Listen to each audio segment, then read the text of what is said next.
Oke, bismillah. Assalamualaikum warahmatullahi wabarakatuh.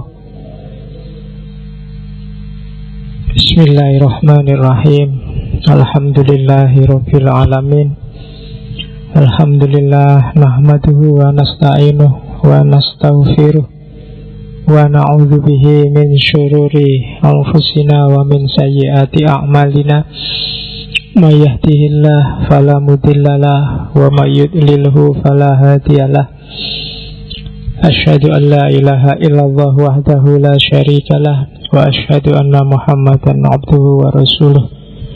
Allahumma shalli wa sallim wa barik ala habibina wa syafi'ina sayyidina wa maulana Muhammadin wa ala alihi wa ashabihi wa man tabi'ahu huda amma ba'du.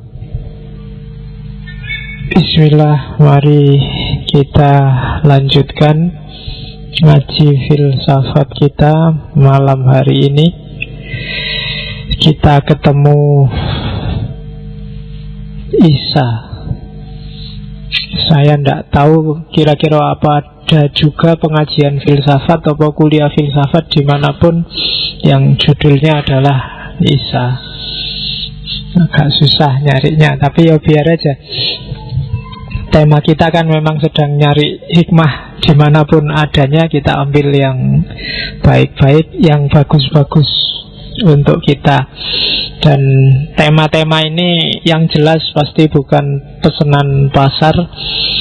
Jadi pokoknya sakarepnya yang ngomong, tidak ada hubungannya sama tren. Dan saya memang pinginnya ngaji filsafat tidak jadi tren, karena begitu jadi tren dia akan kehilangan value-nya sebagai filsafat.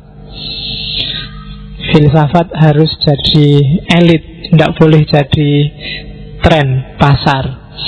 Jadi meskipun pasar sekarang ribut apa, kita pura-pura nggak ngerti aja. Toh ngerti juga tiwas bingung. 2-3 hari ini ada 1-2 teman wartawan yang minta saya wawancara tentang Gavatar. Yo, janjane ya iso misalnya aku pingin gaya biar diwawancara terus. Nah daripada aku acting ngerti padahal ya memang nggak ngerti, mending nggak usah. Meskipun media yang skalanya nasional, daripada membohongi masyarakat seolah-olah ngerti-ngerti yo, padahal ya nggak ngerti. Jadi terpaksa saya tolak. Atau kalau ada di antara kalian yang mau, nanti tak rekomendasikan. Ini Pak yang siap diwawancara Mas tentang Gavatar. Jadi itu. Dan ngaji filsafat ini dibuat santai aja ya, nggak harus serius-serius. Yang waktunya belajar besok ujian ya belajar loh. Jangan dipaksa-paksain ngaji, nanti IP-nya jeblok, yang disalahin ngaji filsafat. Jadi belajar santai aja. Ini anggap aja tombo apa ya? Nggak tombo hati sih, nggak ada apa-apanya sama hati. Anggap aja ini ngaji tombo nganggur. Jadi ono ngaji tombo hati, ini ngaji tombo nganggur. Daripada nganggur ngaji. Hikmah dan manfaatnya pilihlah sendiri. Terus kalau waktunya pulang ya pulang ya, jangan nginep. Nanti dianggap pengajian ini menculik generasi muda untuk ya, padahal kamu pulangnya nongkrong lama, temanmu nyari, jangan-jangan diculik habis pengajian. Jadi ini dibikin santai. Dan saya sering wanti-wanti ngaji ini jangan berhenti di saya yo. Jangan ada otoritarianisme di level apapun, termasuk di ngaji ini. Kalau dalam hidupmu anggap aja saya ini kayak apa ya? Kalau ilmu itu talang juga ndak, paralon bukan ndak. Anggap aja keni, kamu ngerti keni ya? Keni itu sambungannya paralon itu yang kadang ya itu kecil. Jadi ilmumu saya ndak tahu yang kamu jadikan tandon siapa, yang kamu jadikan paralon siapa, yang kamu jadikan keran ilmumu siapa. Tapi pasti bukan saya. Seandainya saya harus terlibat, ya keni wae. Keni itu cuma nyambung sedikit di antara semesta keilmuanmu yang lain. Jadi awas salah niat. Tidak usah memposisikan saya sebagai orang penting. Dari potongannya wis tidak mungkin jadi penting. Jadi biasa aja, guru-gurumu masih banyak yang lebih besar, lebih penting, yang harus kalian hargai. Jadi itu patokan-patokannya, dan selalu saya tekankan tidak ada tujuannya apa-apa ngaji ini. Tujuannya, kalau bahasaku, pemulung hikmah. Jadi mulung itu kan nyari barang sisa-sisa. Kalau ada yang kecil-kecil yang bisa kita ambil dari semesta keilmuan besar yang bisa kalian temukan di kampus, di TV, di kitab-kitab besar, mungkin kita nyari sedikit-sedikit, kita pulung. Jadi orientasinya ke sana. Oke, malam ini kita ketemu manusia-manusia langit. Kemarin ada yang tanya, Pak, manusia langit kok Nabi Muhammad nggak masuk? Ya, saya kemarin sudah ngomong waktu Maulud Nabi, Nabi Muhammad itu hidupmu. Dia orang yang paling dekat, bukan orang yang levelnya sekarang kamu pelajari, tapi harusnya sudah kamu alami. Maka saya bilang, nikmatilah Nabi Muhammad, alami dia dalam hidupmu. Kalau yang lain mungkin kamu masih belajar, tapi harusnya Nabi Muhammad kamu tidak baru belajar. Dia sudah sangat akrab dengan kehidupanmu. Namanya sudah sangat lekat di mulutmu setiap hari. Semoga juga sudah masuk di hati dan pikiranmu. Dan saya juga nggak akan capek ngomong itu, karena semua mubalek, semua da'i, semua guru, semua ustadz sudah cerita. Karena saya cuma pemulung, saya cari yang sisa-sisa, sopo ngerti belum diambil nanti tak tunjukin. Maka antara lain ketemulah Nabi Isa. Karena curiga saya, banyak di antara kita yang dalam tanda petik ya, saking tidak sukanya sama sesuatu, terus dibuanglah sesuatu itu semuanya. Padahal mungkin ada bagian-bagian tertentu dari sesuatu itu penting. Banyak manusia hari ini biasanya lebih mementingkan mankola daripada makola. Jadi lebih mementingkan siapa yang ngomong, bukan apa yang diomongkan. Kalau sudah dari kelompok yang kamu tidak seneng, kamu sudah jawab tidak duluan, kamu sudah anti duluan. Padahal yang namanya hikmah itu kan bisa dari apa saja dan dari siapa saja. Bahkan di Indonesia, di Jawa ini, peristiwa apapun, bahkan yang paling pahit sekalipun, kami disuruh ngambil hikmahnya. Jadi kalau urusannya hikmah, tidak harus dibatasi tokoh siapa, aliran apa, grup apa, tapi dari apapun dan siapapun kamu bisa mengambil hikmah. Apalagi dari beliau alaihi salam, Isa. Oke, itu pengantarnya. Jadi jangan khawatir, nanti kita temanya variatif, timur barat terus. Setelah ini saya akan ngomong, saya apa ya kemarin tak rencana, malah lupa lagi karena rencananya berubah-berubah terus. Kemarin yang saya ingat ada yang minta Hitler, saya lupa. Ada yang minta Abu Jahal, ada yang minta, lo ndak apa-apa, setiap tokoh bisa kita ambil hikmahnya kan. Ya nanti next time mungkin entah kapan kita pasti akan ketemu tokoh-tokoh itu. Mungkin yang Hitler nanti kita kelompokkan dengan tokoh-tokoh besar yang jadi kepala negara atau presiden. Mungkin tak jejer sama Soekarno dengan marxismenya, tak jejer sama Lenin, tak jejer sama beberapa tokoh, termasuk mungkin Mussolini dengan fasismenya, dan Hitler dengan nazismenya. Tapi entah kapan, pasti ketemu. Kemudian dalam waktu dekat sebenarnya saya tertarik beberapa tokoh besar mistik Jawa. Entah mungkin sesi setelah ini atau setelah 2 kali setelah ini. Karena saya tertarik dengan 4 tokoh besar Jawa. Ya nanti kamu tahu sendiri pada saatnya. Cuma malam ini kita awali dulu dengan Nabiullah Isa alaihi salam. Bismillah ya. Saya tidak tahu sejauh mana jangkauan pengetahuanmu tentang beliau ini. Tapi biasanya ketika ngomong Nabi ini ingatanmu sudah meloncat ke Kristen.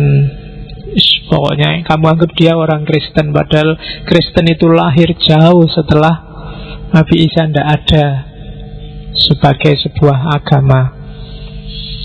Beda sama Muhammad yang sejak awal sudah mendeklarasikan membawa Islam.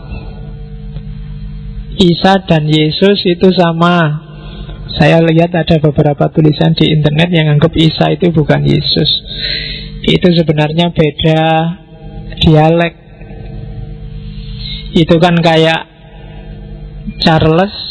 Charles itu kalau di Spanyol jadi Carlos, kalau di Itali jadi Carlo, kalau di Belanda jadi Karel, kalau di Jerman jadi Karl, ya kan? Di Perancis jadi Karl pakai C. Jadi karepe podo. Isa juga begitu. Aslinya pakai bahasa Ibrani, bahasa Aramaik. Tulisannya Yesua, Iesua, Yesua. Bahasa asli Aramaiknya nanti jadi Ibrani biasanya disebut Yesua. Di Indonesia kadang-kadang menamai anaknya Joshua. Itu akar kata yang sama. Joshua yang diobok-obok itu, ya itu sumbernya sama Isa. Di bahasa Arab disebut Isa. Nanti bahasa Yunaninya Yesua. Sama, jadi orang sama, dialeknya beda. Ya kalian pasti kenal lah ya, bahwa Yesus, kalau Yesus itu diminutif itu bentuk bikinan dari yang Yunani tadi kan Yesua. Nah nanti begitu masuk ke Barat jadi Yesus.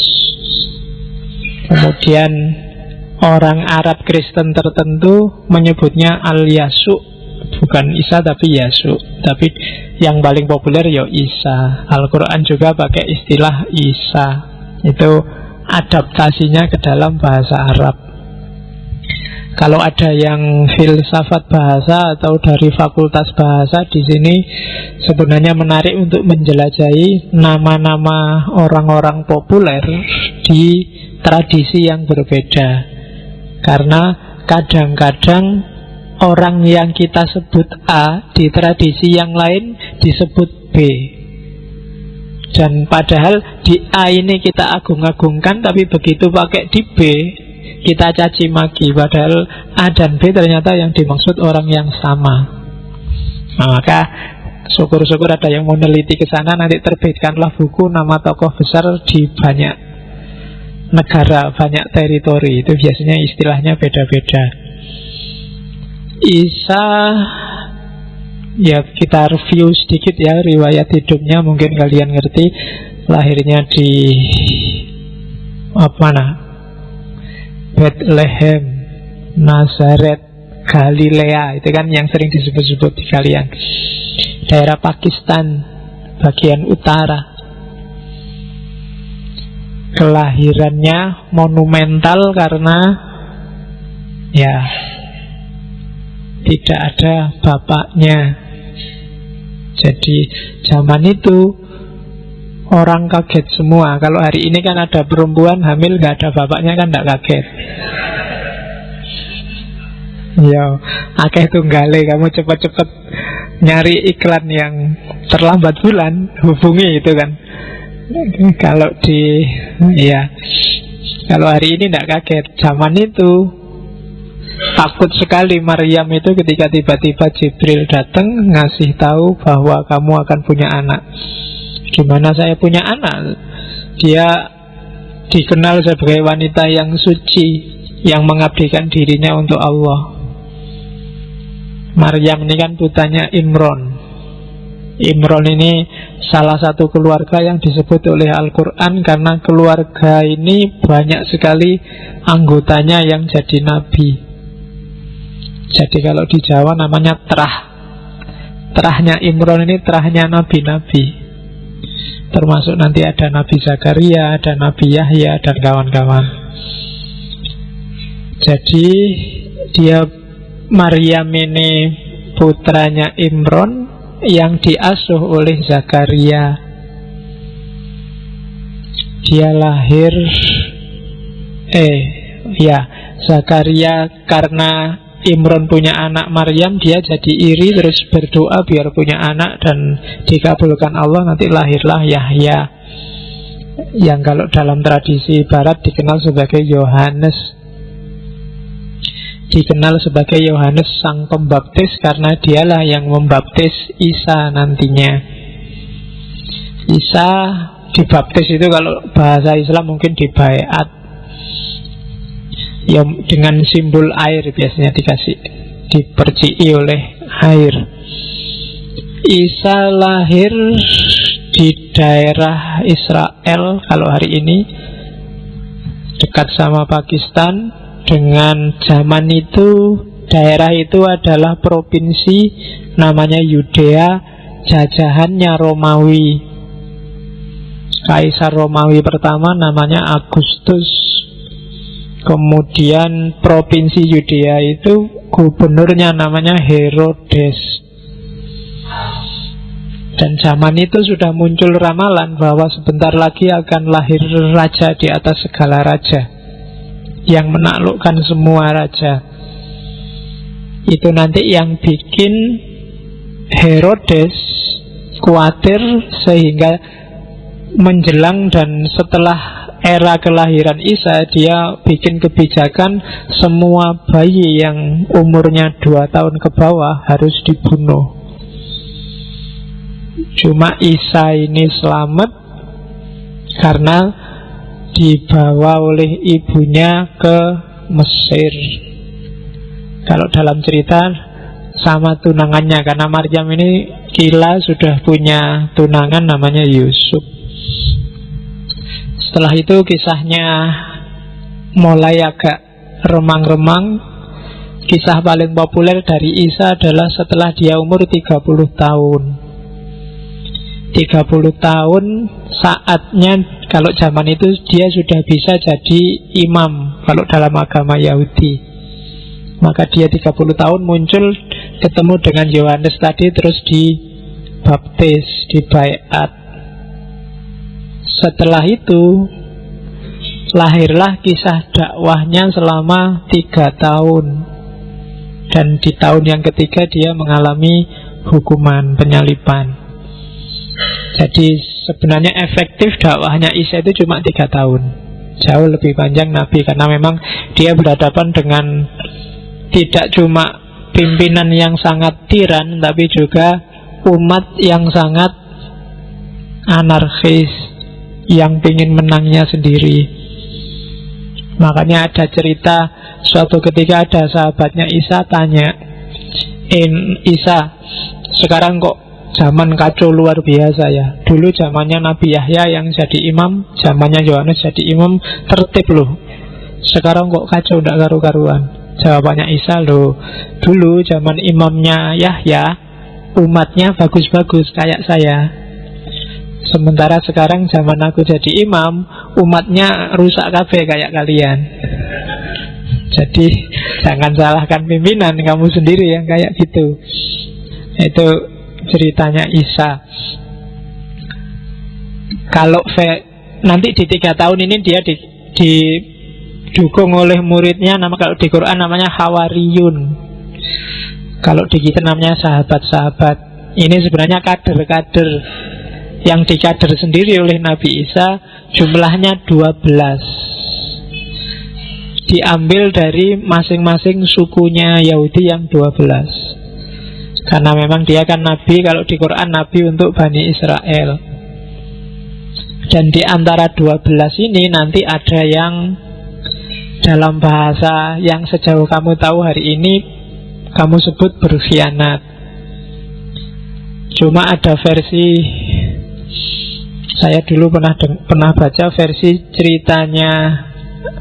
versinya Lia Aminuddin. Pernah ngerti ya Lia Aminuddin yang Jamaah Salamullah itu? Tak pinjem itu sedikit cerita dari sana.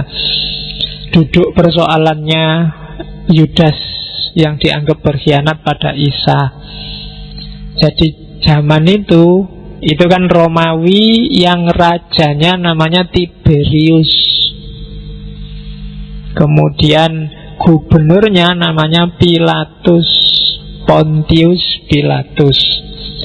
Nah, di mana-mana ajaran baru, apalagi orang ngaku nabi baru kan selalu dikejar-kejar.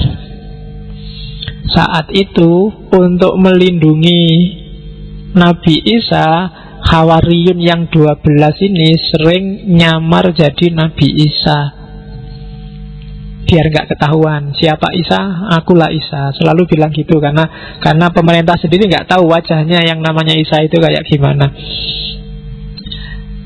Kemudian saat itu kebetulan yang kepegang ini si Yudas Iskariot. Yudas ini dipegang, ditekan, disiksa, kamu Isa beneran apa enggak? Saking enggak kuatnya dia disiksa, akhirnya dia terpaksa ngomong, ya saya bukan Isa. Setelah itu dilepaskan. Nah, gara-gara bohong inilah si Yudas itu menyesal luar biasa. Dia merasa sudah mengkhianati Isa. Karena itu setelah itu dia pasang badan. Setelah itu dia, karena di antara 12 sahabat ini yang paling mirip Isa memang si Yudas ini. Setelah itu kemana-mana dia ngaku akulah Isa. Kemana-mana pokoknya dia berdakwah gayanya kayak Isa, ngaku dirinya Isa, sampai dia ditangkap beneran dan disalib. Jadi itu yang katanya Al-Quran diserupakan. Kamu kan selama ini kan bingung piye yo caranya diserupakan, apa tiba-tiba wajahnya celing berubah jadi Isa atau gimana. Tapi memang dalam cerita Yudas ini yang paling mirip dengan Isa. Walakin subbihalahum kalau bahasanya Al-Quran, diserupakan. Ini saya jujur ngerti kayak gini dari ceritanya Lia Aminuddin. Meskipun babak setelah itu yang kacau, katanya Lia Aminuddin, Isa diangkat ke langit. Oke, kita sepakat itu. Kok cuma kemudian sekarang Isa sudah nitis ke anakku. Nah, anaknya ini alumni UIN Jakarta, namanya Abdul Mukti. Nah, bagi Lia Aminuddin dia ini reinkarnasinya Isa. Sementara dia sendiri ngaku dia adalah reinkarnasinya Jibril. Nah, oke, yo rapopo lah, sing waras ngalah kan kalau sudah kayak gitu. Nah kok kamu marah-marah berarti kamu ikut ndak waras. Ben wae. Oke, nah ada versi lain. Saya mau nyari versi-versi yang sesat-sesat. Ada lagi versi Ahmadiyah. Kalau versi Ahmadiyah sebenarnya Isa ini ndak mati, Yesus itu ndak mati. Jadi dia memang disiksa luar biasa, dipaku tangannya, dipaku kakinya. Sampai maghrib, sore dia dianggap sudah mati sama orang-orang, termasuk yang nyiksa dia. Kan gak ada cerita Yesus dipenggal apa Yesus dibunuh.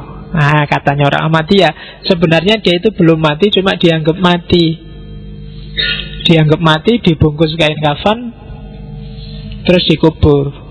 Nah terus sama murid-muridnya yang ngerti bahwa Yesus belum mati, dia diselamatkan, dikeluarkan dari kafannya, terus diajak lari ke Kashmir, India. Nah, di India itulah nanti dia dakwah berpuluh tahun terus meninggal. Buktinya katanya orang-orang Ahmadiyah, ada makam yang disebut makamnya Isa, dan juga ada cerita Raja India, saya lupa namanya, yang sempat ketemu dan berdialog dan Yesus dakwah di sana. Dan juga ada kasus ditemukannya kain kafan yang semula dipakai untuk bungkus Yesus, namanya kain kafan Turin. karena ketemunya di Turin, Itali. Yang di kafan itu ada gambar wajahnya Yesus, wajahnya Isa. Nah itu kalian carilah di blog-blog yang kontroversial, itu banyak cerita tentang kain kafannya Yesus. Kalau versinya orang Kristen sendiri, ya yang disalib dan terbunuh itu Isa. Tapi 40 hari setelah itu, 3 hari setelah itu bangkit, 40 hari setelah itu naik ke langit. Bangkitan Isa Al-Masih. Jadi itu ceritanya Isa.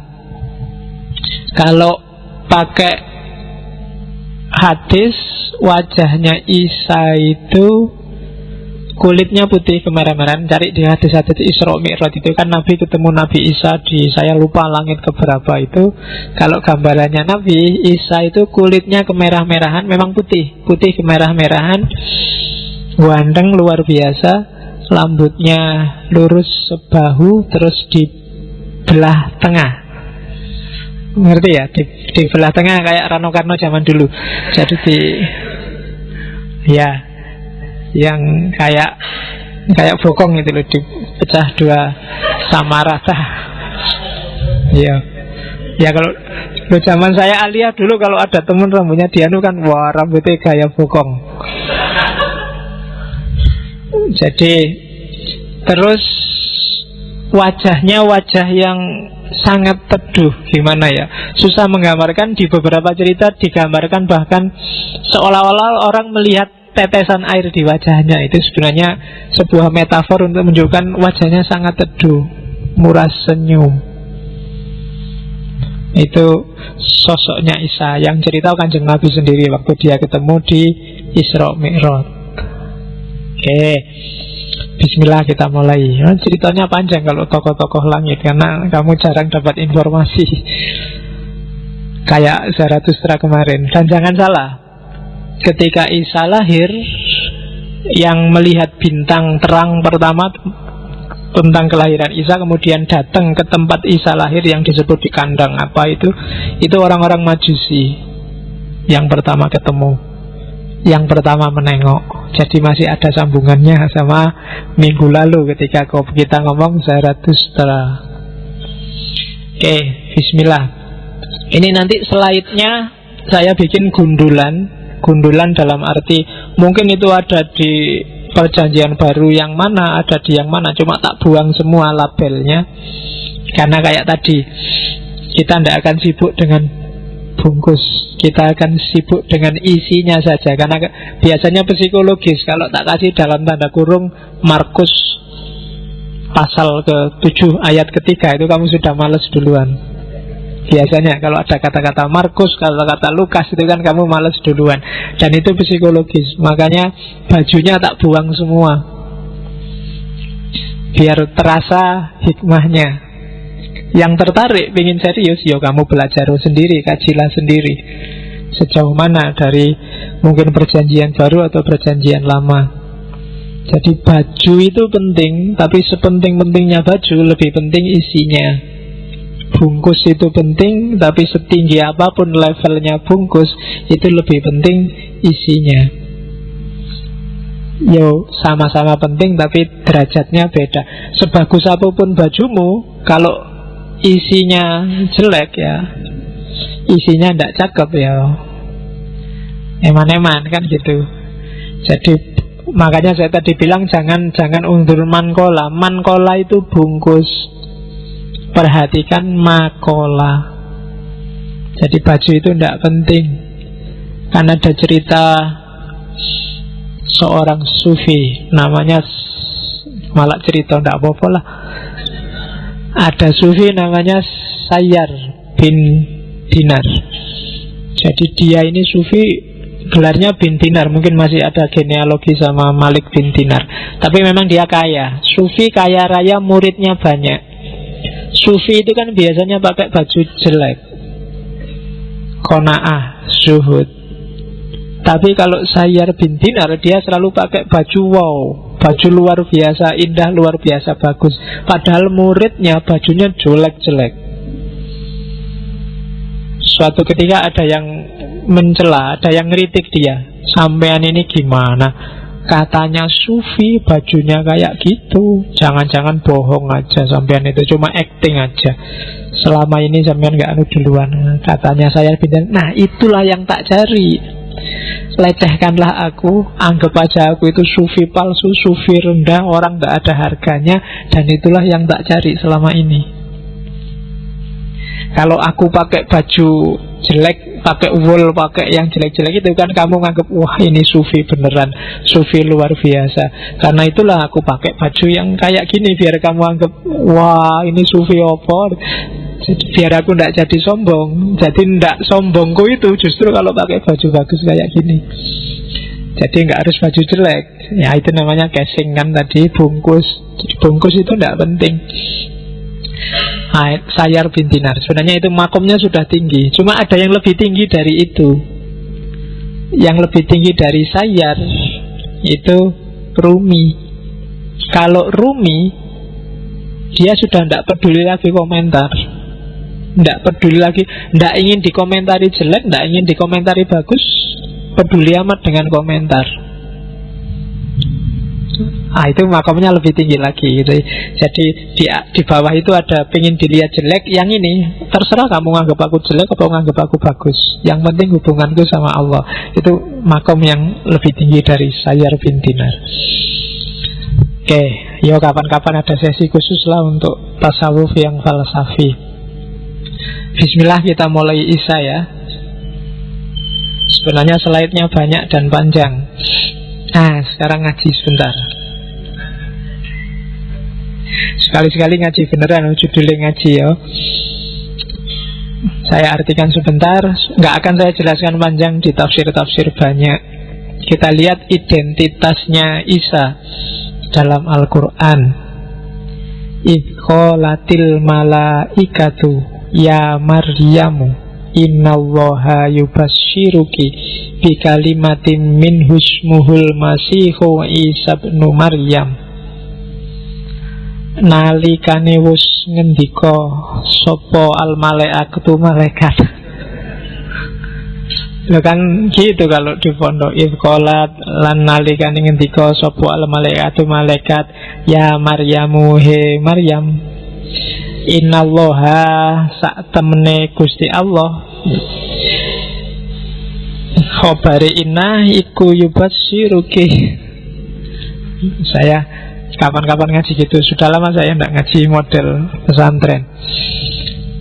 Ketika malaikat tiba-tiba ujuk-ujuk datang pada Maryam, kemudian bilang, wahai Maryam, sesungguhnya Allah menggembirakan engkau, ngasih kabar gembira padamu bikalimatin minhu, dengan satu kali. Kenapa bikalimatin? Karena adanya Isa di kandungannya Maryam itu hanya gara-gara satu kalimat. Kalimatnya apa? Kun fayakun. Jadi menggembirakan engkau dengan satu kalimat. Ya kalimat itu nanti dari kun wujudlah Isa di perut. Kalau manusia bikin anak kan gak bisa cuma kun, harus prosesnya panjang dan ya oke. Wis pinter mulai jadi filosof sekarang. Oke, fi kalimatin minhu ismuhu al-masihu Isa bin Maryam. Al-Masih, Isa Al-Masih bin Maryam, wajihan fit dunia. Dia akan jadi orang yang terkemuka dari akar kata wajah, wal akhirah, di dunia dan akhirat, wa minal muqarrabin, dan termasuk orang-orang yang bukan orang muqarrib, orang yang mendekatkan diri, tapi orang yang didekatkan oleh Allah pada dirinya sendiri. Muqarrabin itu kamu kan selalu disuruh muqarrabah, mendekat pada Allah, tapi khusus untuk level nabi-nabi itu dia muqarrabin. Allah mendekatkan dia padanya, mendekatkan mereka padanya. Ayat selanjutnya biar ada barokahnya ngajinya ya. Wa yukallimun nasa fil mahdi wa kahla wa minas solihin. Dan dia bisa ngomong dengan orang lain, ngomong dengan manusia fil mahdi, baik sekarang ketika masih ketika masih dalam buayan, maupun wakahla, maupun sudah dewasa, wa minas solihin, dan termasuk orang-orang yang soleh. Jadi sudah dikasih tahu duluan, jangan khawatir, besok dia sejak bayi sudah bisa ngomong dan akan jadi orang soleh. Wa qalat rabbi anna yakunu li waladun walam yamsasni bashar. Dan Maryam berkata, ya Tuhan, gimana saya bisa punya anak? Walam yamsasni bashar, dan gak ada cowok yang menyentuhku pun sedikit pun. Saya gak ada yang nyenggol aku sedikit pun, gimana aku bisa punya anak? Qala kadzalikillahu yahluku ma yasha. Katanya Jibril, ya seperti itulah Allah menciptakan apa yang Dia inginkan. Idza qada amron fa innama yaqulu lahu kun fayakun. Kalau Allah sudah menghendaki, kun fayakun. Dan nanti Isa ini jangan khawatir, wa yu'allimuhul kitabah wal hikmah wat taurat wal injil. Allah akan ngajari, jadi Allah langsung yang ngajari Alkitab, ayat-ayat tertulis, wal hikmah, kemampuan akal yang luar biasa sehingga bisa menangkap ayat-ayat yang tidak tertulis. Kitab wal hikmah. Jadi Nabi Isa itu hakim, filosof pasti, cuma kefilsafatannya diajar langsung oleh Allah. Semua Nabi juga begitu. Dia dapat hikmah dari Allah. Kan katanya Al-Quran, wa may yu'tal hikmata faqad utiya khairon katsira. Siapapun yang dikasih hikmah oleh Allah, dia dapat hikmah yang banyak, dia dapat kebaikan yang sangat banyak. Cuma karena kita bukan nabi, maka kita belajar filsafat sendiri, belajar hikmah sendiri. Kita ngambil dikit-dikit, satu-satu hikmah yang mampu kita raih.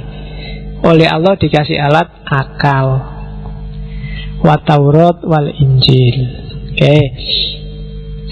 Ini ayat ngomong tentang mukjizat-mukjizatnya. Wa rasulan ila bani Israila. Kemudian dia akan bilang, anni qad ji'tukum bi ayatin mir rabbikum. Ini buktinya, karena orang Bani Israel itu ngeyel, oleh Allah dibekali beberapa mukjizat. Yang pertama, anni ahluku lakum minat tini kahayati toiri fa anfukhu fihi fayakunu toiron biidznillah. Jadi aku akan menciptakan bagi kalian tanah yang dibentuk kahayati toiri, seperti bentuknya burung. Fa anfukhu fihi, terus tak tiup tanah itu, fayakunu toiron biidznillah. Jadi di antara mukjizatnya Nabi Isa itu, dia ngambil tanah lempung, dibentuk-bentuk kayak burung, terus ditiup, jadi burung beneran. Bukan jadi Corbuzier. Itu asli mainnya, tidak ada tipuan, langsung dari Allah. Itu untuk bikin Bani Israel yakin. Jadi bisa menghidupkan burung. Apa enak bahasamu? Karena menghidupkan burung konotasimu beda. Bisa membikin burung hidup, podo ya. Iyalah, pokoknya bisa bikin burung. Nah, intinya gitu. Biiznillah, semua dengan izin Allah.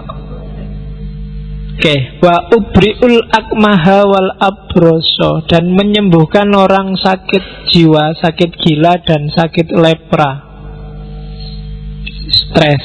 Jadi Nabi Musa bisa menyembuhkan orang stres, orang sakit jiwa, dan orang lepra. Zaman itu lepra itu wabah yang tidak tersembuhkan, bisa disembuhkan oleh Nabi Isa. Dan yang dahsyat adalah wa uhyil mauta.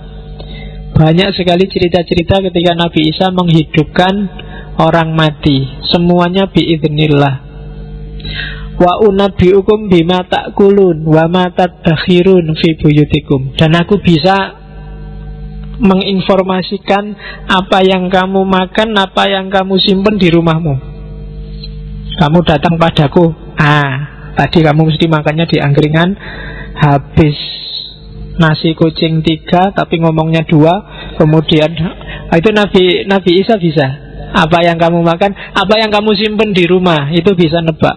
Kamu menyembunyikan uang 100.000 di bawah bantalmu, toh itu Nabi Isa ngerti. Kamu nyimpen gambar-gambar itu di laptopmu, toh itu Nabi Isa ngerti. Jadi wa ma tatakhirun fi buyutikum. Hati-hati loh, besok Nabi Isa turun di akhir zaman. Kalau ketemu kamu bisa ditebak. Makanya jangan nyimpen yang jelek-jelek. Oke, inna fi dzalika la ayatan lakum. Semua itu bukti bagi kalian in kuntum mukminin. Kalau kalian percaya. Semua yang disebut di atas tadi kan gak masuk akal semua. Maka percaya atau tidak percaya. Kalau kamu beriman pasti percaya. Bahkan kalau kamu beriman, kamu tidak butuh bukti-bukti itu.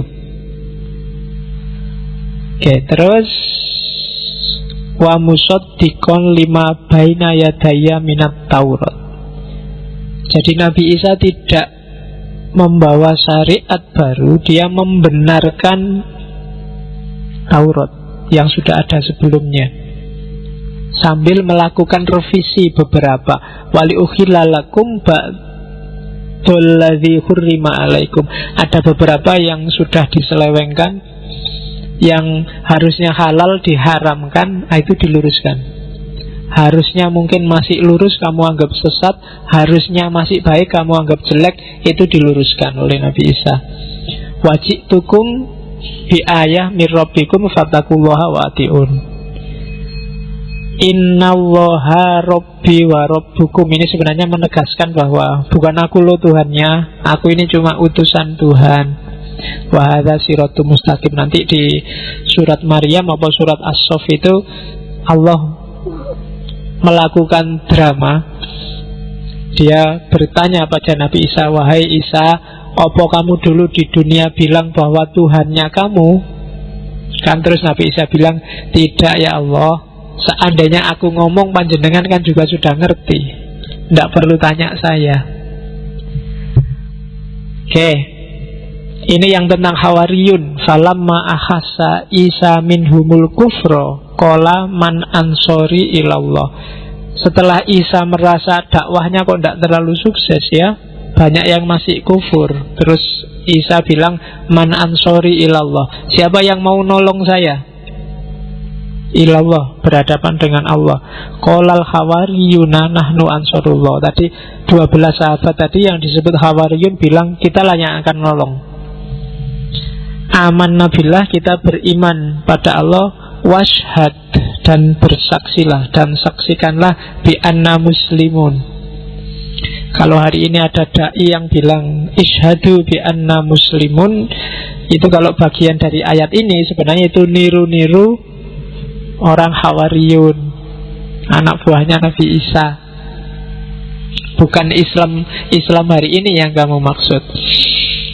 Oke, yang helmnya ngadep ke atas silahkan diluruskan, daripada kamu nanti mandi. Oke, Rabbana amanna bima anzalta wattaba'na rasula faktubna ma'as syahidin. Itu doanya. Ini saya sebut sekalian, tak tambah satu, surat As-Saff. Seperti apa sih posisinya Nabi Isa itu? Wa idh qala Isa ibnu Maryam ya bani Israila inni rasulullahi ilaikum. Posisiku musaddiqal lima baina yadayya minat Taurat. Tugasnya musaddiq, membenarkan Taurat. Yang kedua apa? Mubasyirun bi rasulin ya'ti min ba'dismuhu Ahmad. Jadi Nabi Isa itu punya dua tugas. Yang pertama, meluruskan penyelewengan terhadap Taurat. Yang kedua, memberi kabar gembira bahwa besok akan datang Nabi setelah aku, namanya Ahmad, Muhammad. Kemarin waktu Maulud sudah saya jelaskan rahasia nama Ahmad. Cuma karena yang dihadapi ini orang Bani Israel, falamma ja'ahum bil bayyinat, Ketika bukti-buktinya jelas bahwa bukti Nabi Isa itu nabi, bahkan belakangan juga terbukti benar datang nabi namanya Ahmad Muhammad, qalu hadza sihrum mubin. Orang Bani Israel itu bilang ini adalah sihir yang nyata. Ini mesti bikinan, ini mesti sihir. Oke, itu ngaji kita tentang Isa yang dari Al-Quran. Biar nanti gak dimarahi orang-orang, kok referensinya Injil semua, Bible semua, ada Qurannya loh, jangan khawatir. Oke, itu versi Al-Quran. Jangan salah, Nabi Isa disebut lebih banyak daripada Nabi Muhammad kalau dalam Al-Quran. Ranking 1 Nabi yang paling banyak disebut Al-Quran itu Nabi Musa. Ranking 2 Nabi Isa. Ranking 3 nggak ada pialanya, jadi nggak usah disebut. Oke, bismillah. Sekarang kita mulai masuk ke beberapa ajaran yang menurut saya agak umum dan universal dari Isa, Yesus, kalau lidahnya orang Barat. Kita mulai dari sini ya. Beberapa sangat sering kalian dengar, apalagi mahasiswa-mahasiswa perbandingan agama, mahasiswa studi agama, pasti sudah menjelajahi ini. Cuma malam ini kita jelajahi beberapa asumsi-asumsi besar, ajaran-ajaran dasar. Siapa tahu kita bisa ambil hikmahnya.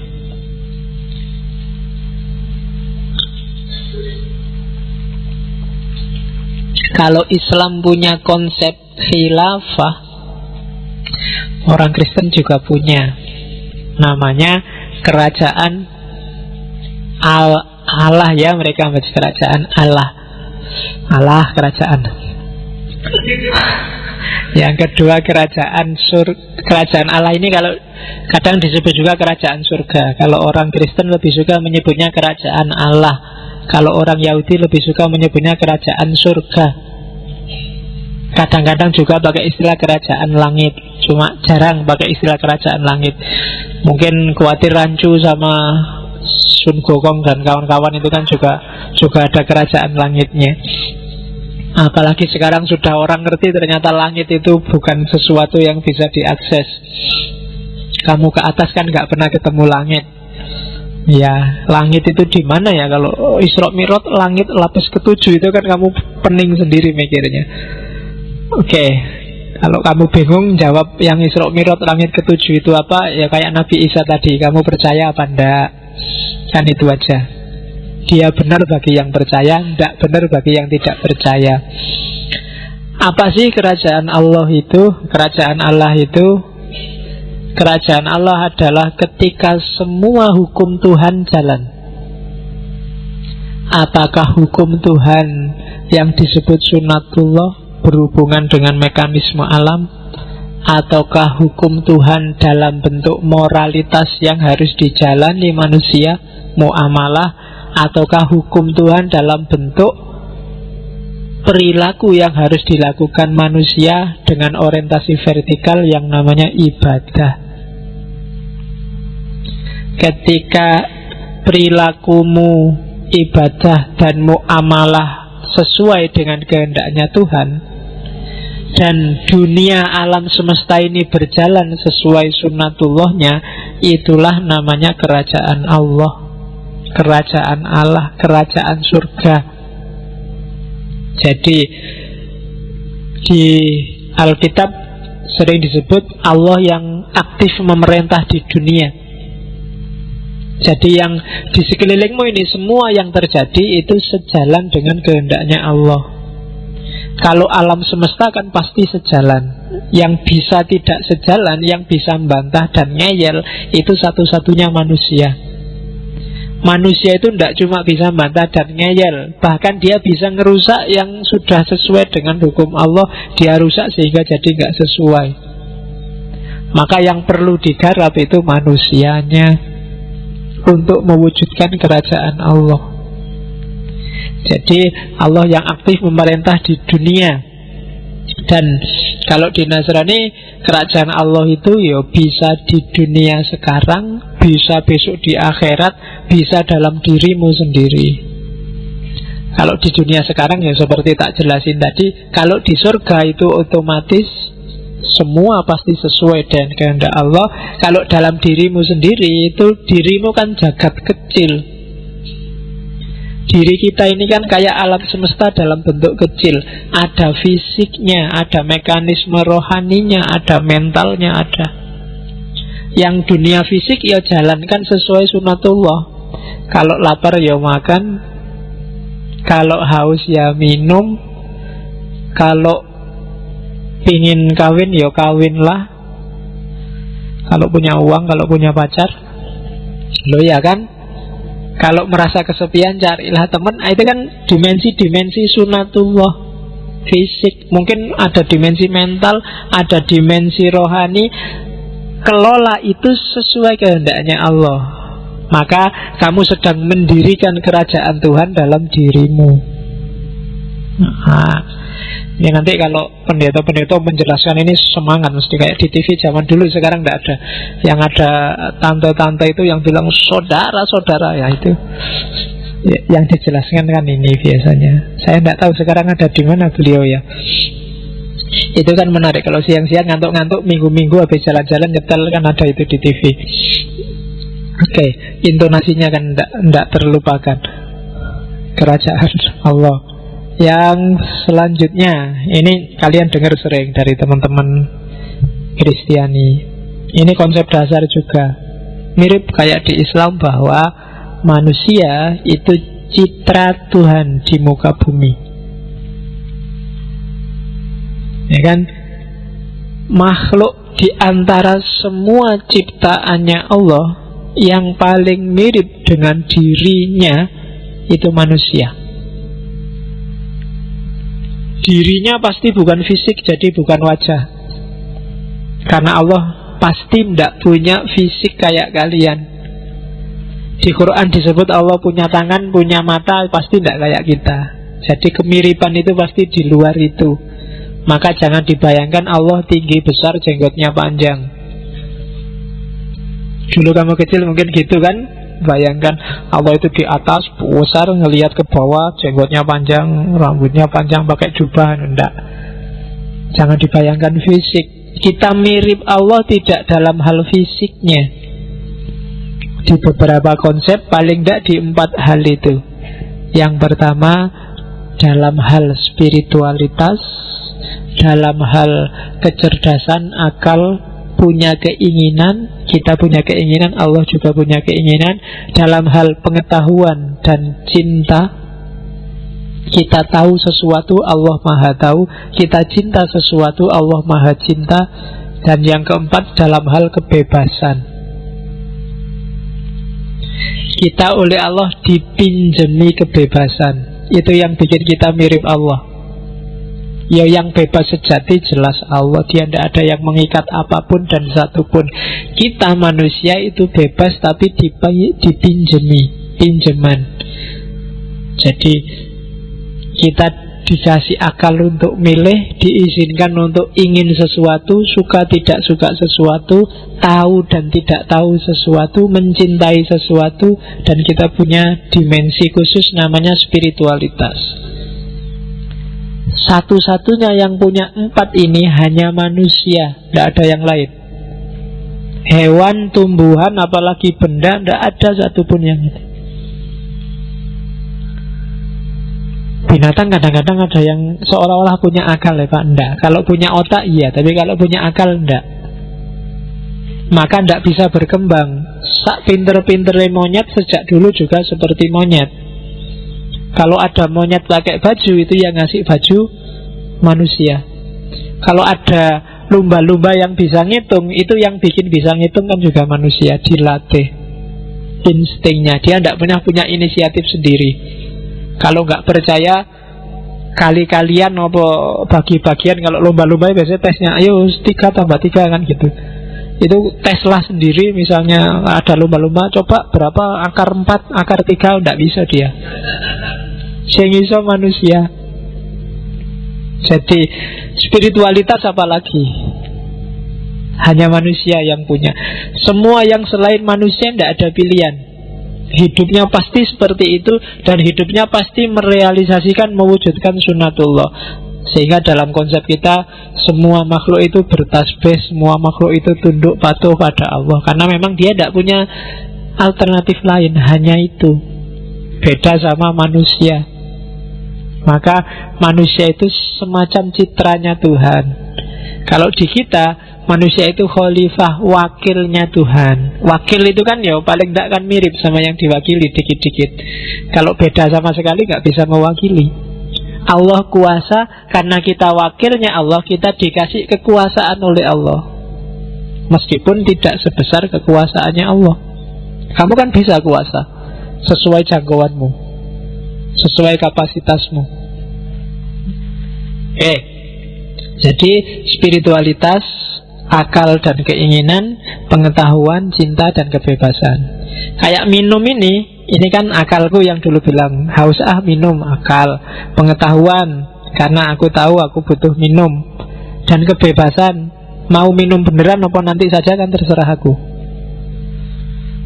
Akal yang bilang kadang haus tapi tidak usah minum, nantilah. Ini yang binatang tidak punya, tumbuhan tidak punya. Bebek itu kalau mau minum ya minum aja, nggak pernah mikir sekarang apa buat nanti aja ya, eman-eman, enggak. Minum ya dia minum aja, insting.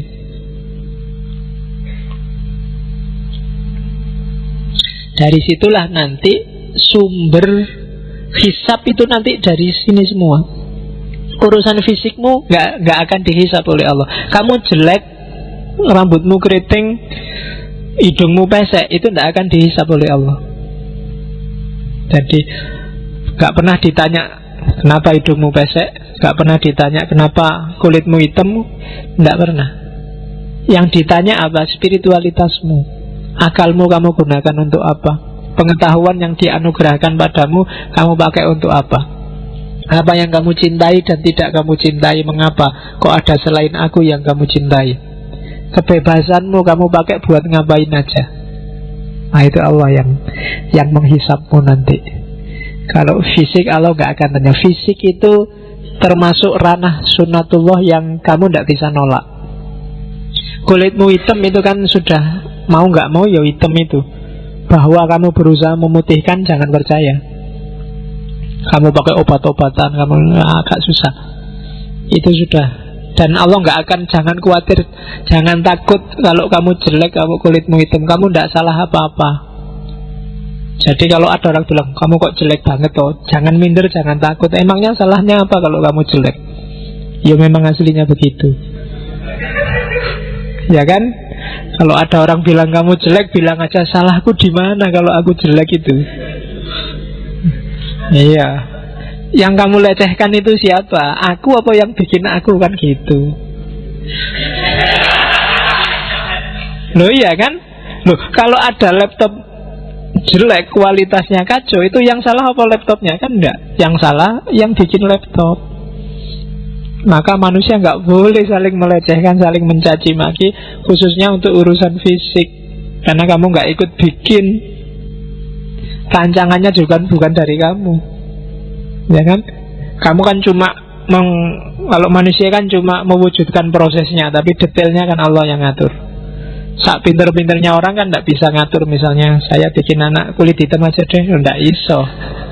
Kulitnya sehitam apa yo, rancangannya yang di atas.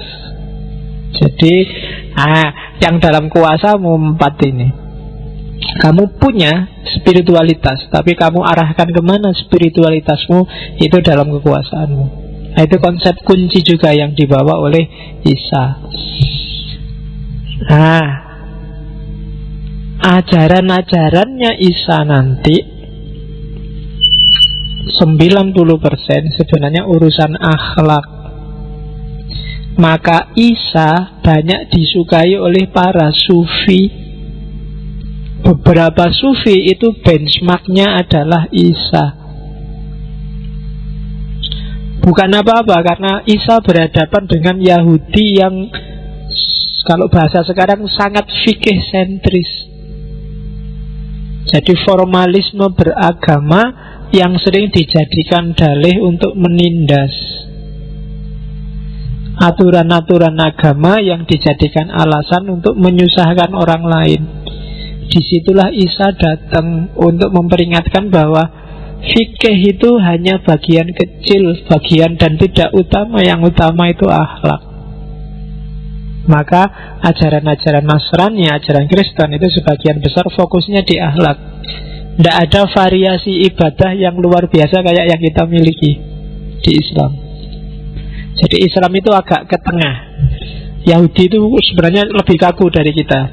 Ritual fikihnya, ritual beribadatannya sangat kaku. Sementara yang Isa ini sangat cair di sufinya. Nah, Islam datang mengakomodir keduanya.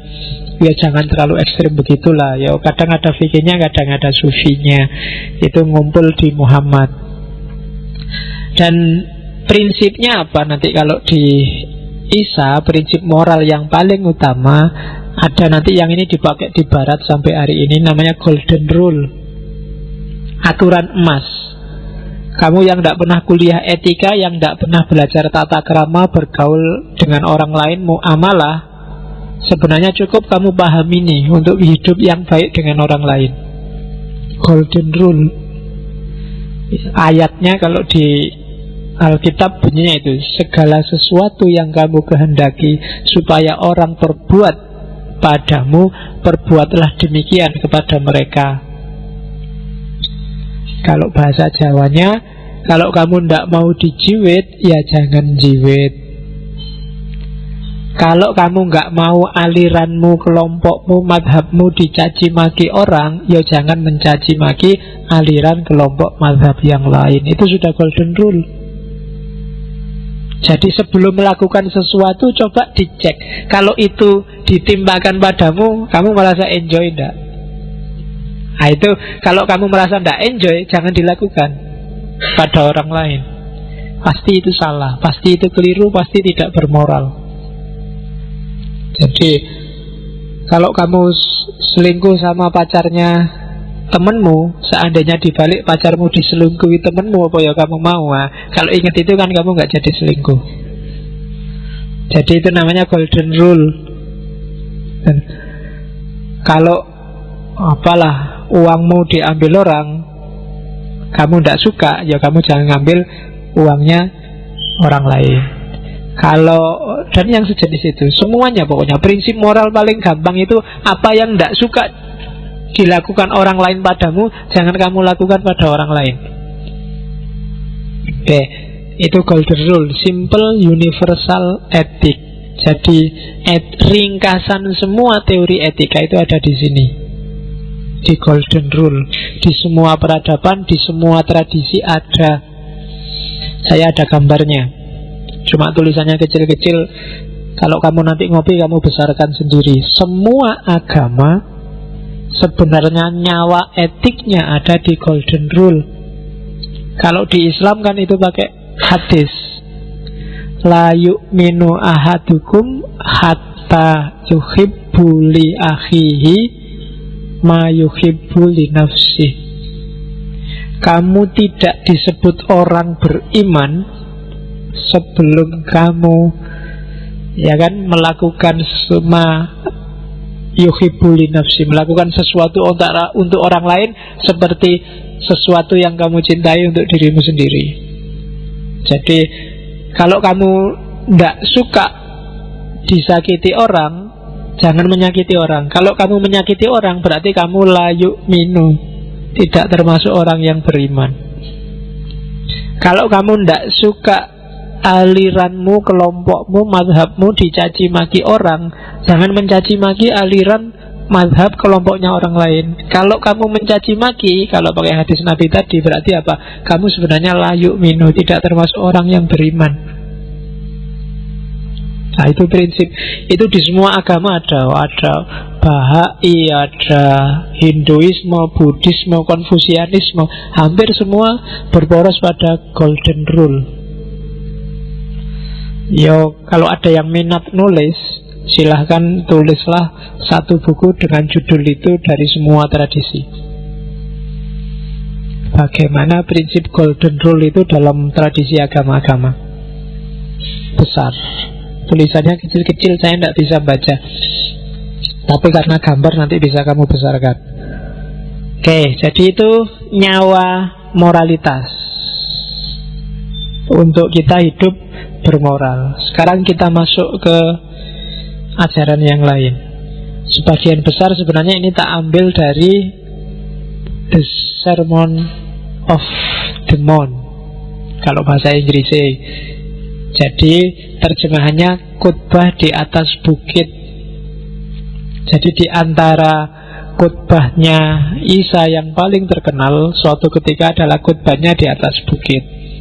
Jadi ketika dia naik ke atas bukit, terus orang-orang pada ngejar dia semua, dan ratusan orang ngumpul di situ, terus dia berkhotbah, dikenal sebagai khotbah di atas bukit. Dan ini nanti yang menginspirasi Kunto Wijoyo nulis novel Khotbah di Atas Bukit. Ada yang pernah baca novelnya? Belum ya? Yang tokohnya Barman sama Poppy.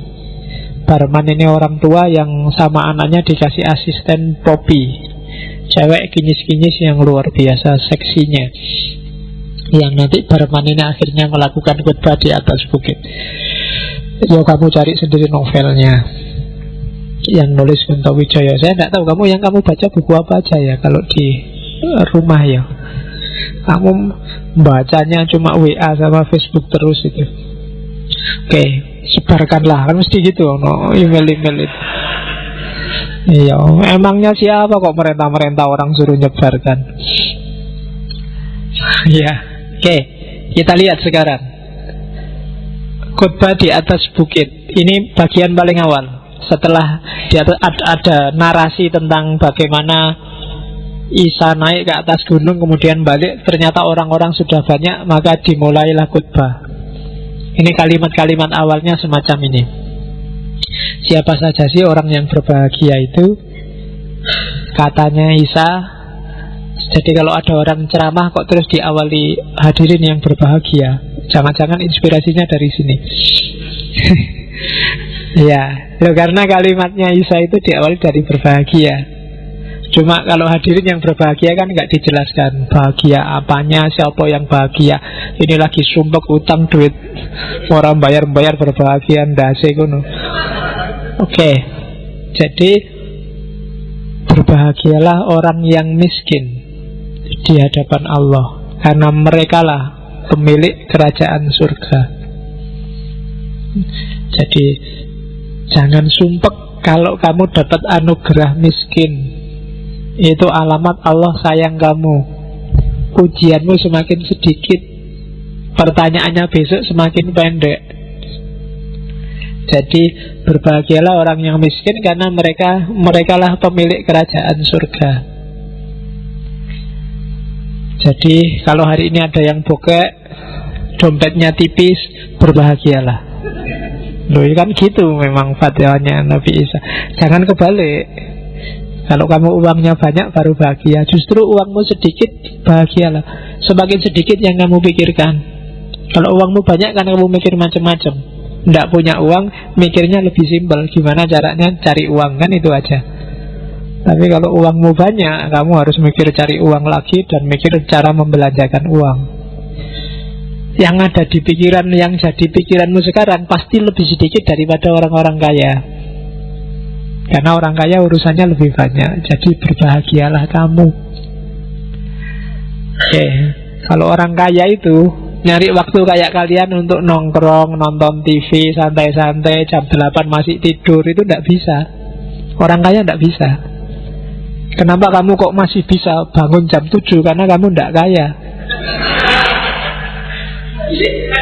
Loh iya, loh orang kaya itu jam 7, wah sudah waktunya ngantor, sudah waktunya kerja. Begitu dia tidak punya uang, santai sudah di rumah, tidur bangun jam 10 nggak masalah. Oke, berbahagialah orang yang miskin. Oke, berbahagialah orang yang berduka cita, karena mereka akan dihibur.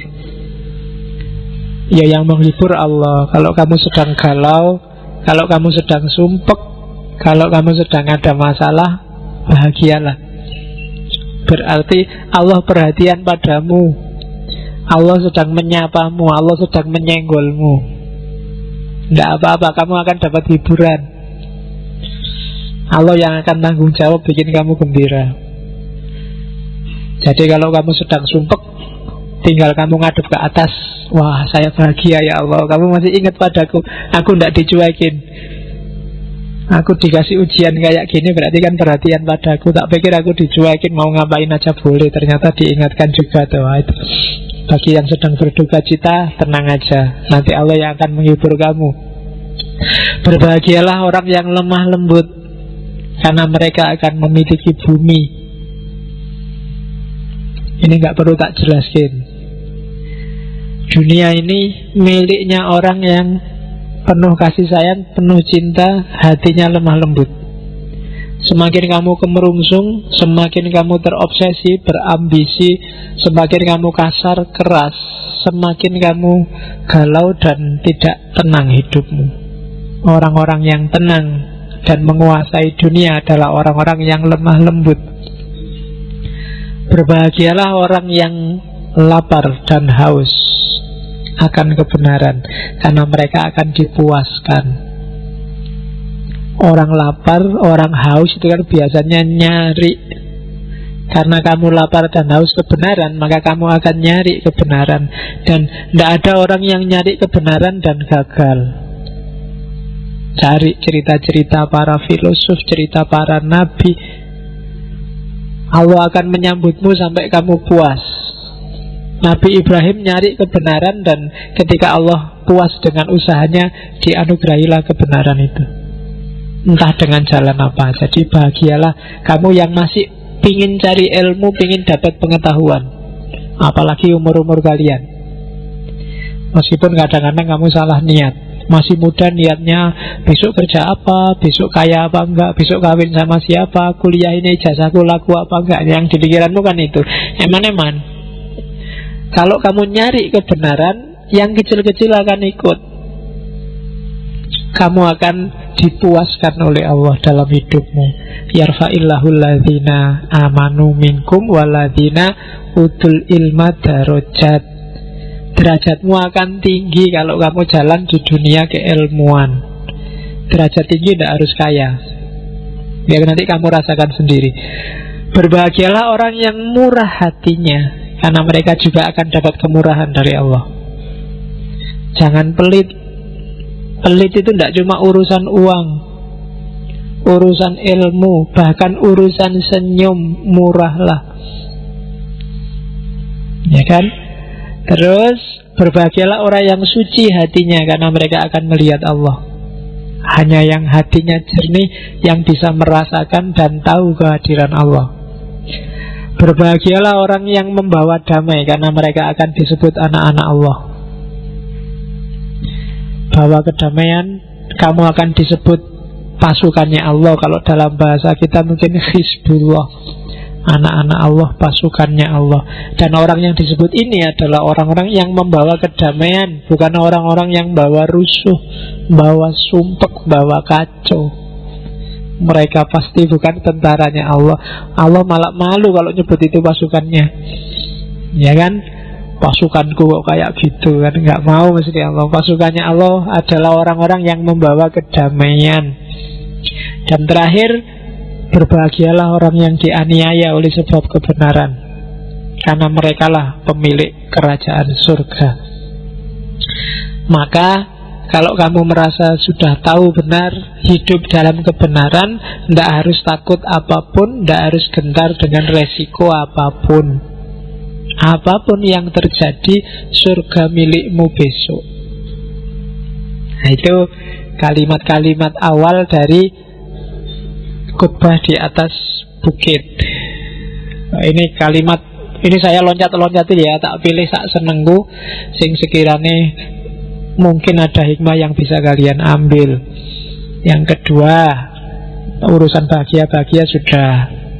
Terus sekarang pesannya lagi dari Isa alaihi salam, kamu harus jeli ya, jangan kamu berikan barang yang kudus kepada anjing, dan jangan kamu melemparkan mutiaramu kepada babi. supaya jangan diinjak-injaknya dengan kakinya, lalu ia berbalik mengoyak kamu.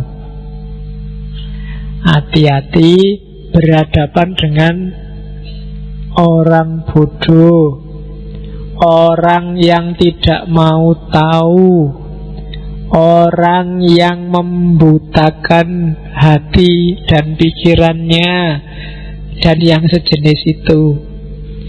Manusia itu sebenarnya kalau dia tidak menutup hati dan pikirannya, banyak yang bisa dia dapat. Tapi begitu dia menutup hati dan pikirannya, dia bisa lebih berbahaya daripada yang bahaya. Jadi hati-hati. Orang-orang kayak gini tidak bisa dikasih yang suci-suci, yang agung-agung, karena mereka sudah terikat, sudah terpesona oleh yang selain itu. Kalau kamu kasih yang baik-baik, kadang yang indah-indah, yang bagus-bagus, yang benar-benar, oleh mereka malah diinjak-injak, dan bahkan selanjutnya kamu yang dikejar-kejar. Jadi ini pesannya Nabi Isa. Ada orang-orang tertentu yang kamu harus ngerti levelnya. Jangan ujuk-ujuk, pokoknya ini kebenaran Pak, mau tak sampaikan. Yungkus sih. Karena ketika itu ndak pas, akan balik padamu sendiri. Jadi ini pesan ketika kamu mungkin jadi dai atau kamu mau dakwah menyampaikan sesuatu, dilihat makomnya, levelnya. Yo kamu ngerti misalnya karena kamu sering ngaji filsafat, kamu ngerti kalau wah Karl Marx itu bagus loh, itu untuk keadilan sosial, Marxisme dan kawan-kawan. Cuma kamu jangan besok pulang kampung khotbah terus kamu tema kita jamaah Jumat adalah Marxisme. Nah, mereka tidak ngerti itu, makomnya belum nyampe. Mari kita melakukan revolusi proletar untuk menundukkan orang-orang borjuis, orang nyambung. Yang terjadi apa? Pikiranmu akan diinjak-injak dan ia akan berbalik mengoyak kamu. Makomnya belum nyampe. Bukan salah yang kamu omongkan, cuma mereka memang belum levelnya. Bukan tidak level ya, belum. Harus pelan-pelan. Ya kayak ngaji filsafat ini juga dulu saya mulainya dari pengantar, terus tema-tema besar, ontologi, epistemologi, terus baru masuk ke aliran-aliran, baru masuk detail ke tokoh-tokoh.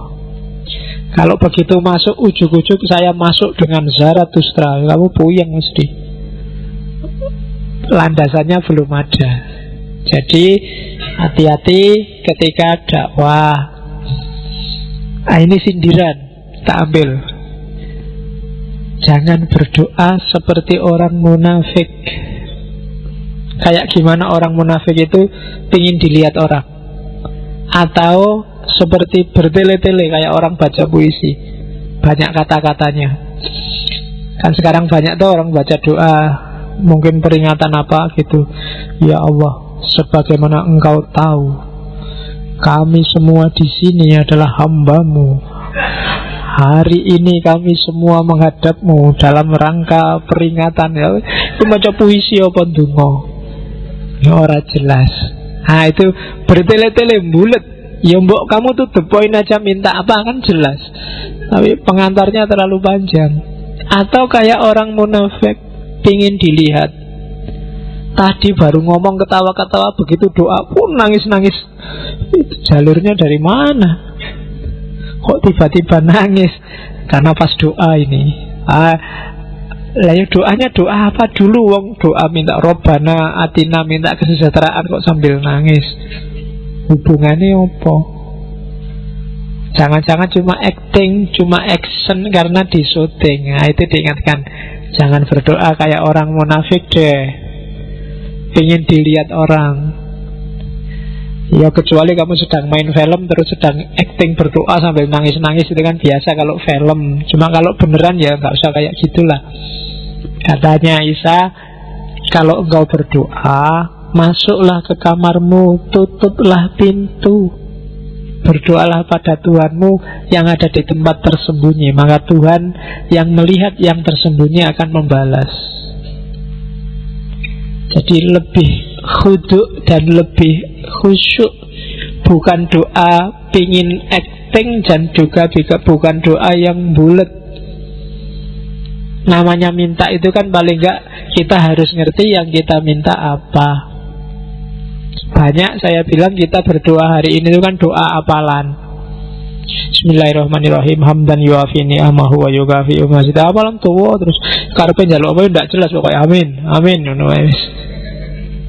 Iya. Jadi ini pelajaran adab berdoa. Di kita ada banyak teori luar biasa. Ya nanti ajarannya Isa ini kan mengingatkan mentalitas seorang yang berdoa. Jangan munafik, jangan bertele-tele. Ya kan kayak tadi lu mau baca puisi, ya Allah, sebagaimana engkau tahu kami hari ini semua menghadapmu. Itu kan ya malaikatnya mesti halawis ngerti njaluk apa kesuwen. Lah ya kan lo, kalau kamu jujur puisinya itu untuk Allah, untuk malaikat, apa untuk biar kamu acting, biar orang terharu, biar orang kagum? Silahkan diprosentase sendiri.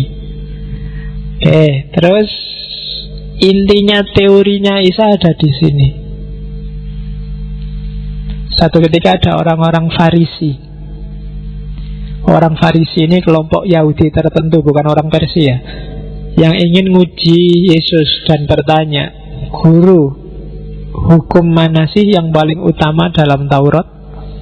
Karena memang tadi kan misinya Isa itu kan musaddiqon, membenarkan Taurat. Jawabannya Isa, jawabannya Yesus, intinya Taurat adalah cinta.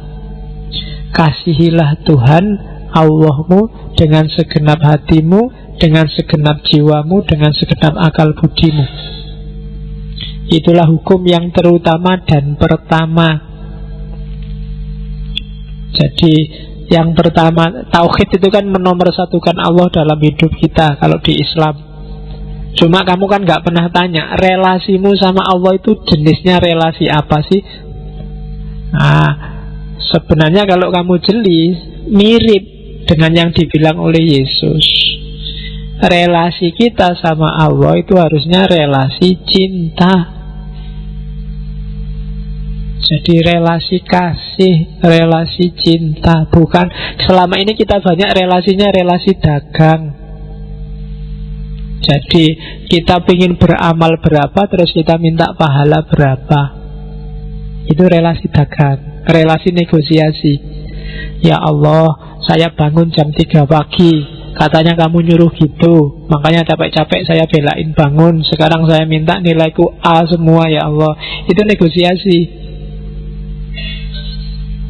kan? Katanya Isa, enggak. Hukum paling utama, relasi utama itu kasih.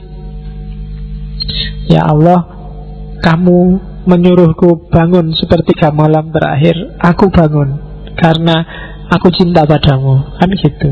Kayak kamu yang baru pacaran itu loh, disuruh ngapain aja kan mau. Jauh-jauh hujan-hujan suruh apel juga mau. Suruh nge-SMS tiap hari mau juga. Kadang-kadang gak disuruh juga kamu nge-SMS, ya kan? Karena kamu sayang padanya. Pada Allah juga begitu harusnya. Kamu disuruh sholat 5 waktu ya sholat, nggak diwajibkan yang sunnah-sunnah, kamu jalanin aja. Kenapa? Karena kamu cinta padanya. Ada juga yang jalankan sunnah-sunnah. Kenapa? Karena nyali fadilahnya, Pak. Kalau sholat kayak gini itu rezekinya lancar. Kalau sholat kayak gini, itu berarti masih dagang, belum cinta. Mari kita gerakkan sholat duha, karena dengan sholat duha rezeki kita lancar. Itu dagang, relasinya dagang. Relasi cinta itu karena Allah nyuruh kita. Karena meskipun Allah nggak mewajibkan, tapi karena kita cinta pada Allah. Jangan kan nggak disuruh, dikasih isyarat saja kita mau jalan. Itu namanya relasinya relasi cinta. Yang kedua, itu kan yang ke atas. Sekarang hukum utama yang kedua, yang horizontal. Sama manusia juga begitu. Kita harus relasinya relasi kasih, relasi cinta. Tak jelasin dikit bedanya cinta sama sayang sama kasih. Kasih sayang biasanya jadi satu. Kalau cinta itu biasanya intensional, ada targetnya jelas. Kalau kasih, tidak ada targetnya, pokoknya semuanya dirangkum. Itu kayak bedanya Rahman sama Rahim. Semua makhluk dapat Rahimnya Allah, dapat kasihnya Allah, tapi tidak semuanya dapat Rahmannya.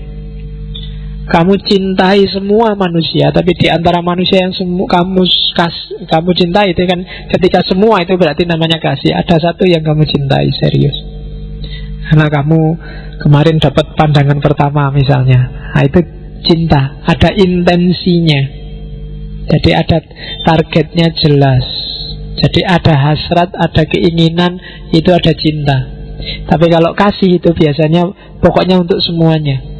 Jadi kamu buka jiwamu lebar-lebar, semua bisa masuk. Tapi kalau cinta, kamu yang keluar menuju sesuatu yang kamu cintai. Tapi kalau kasih, yang keluar kamu masukkan semua bagian dari dirimu. Nah, itu kasih. Dan inti ajarannya Isa itu kasih. Jadi cinta, kasih untuk semua orang. Kita lihat beberapa teorinya ya.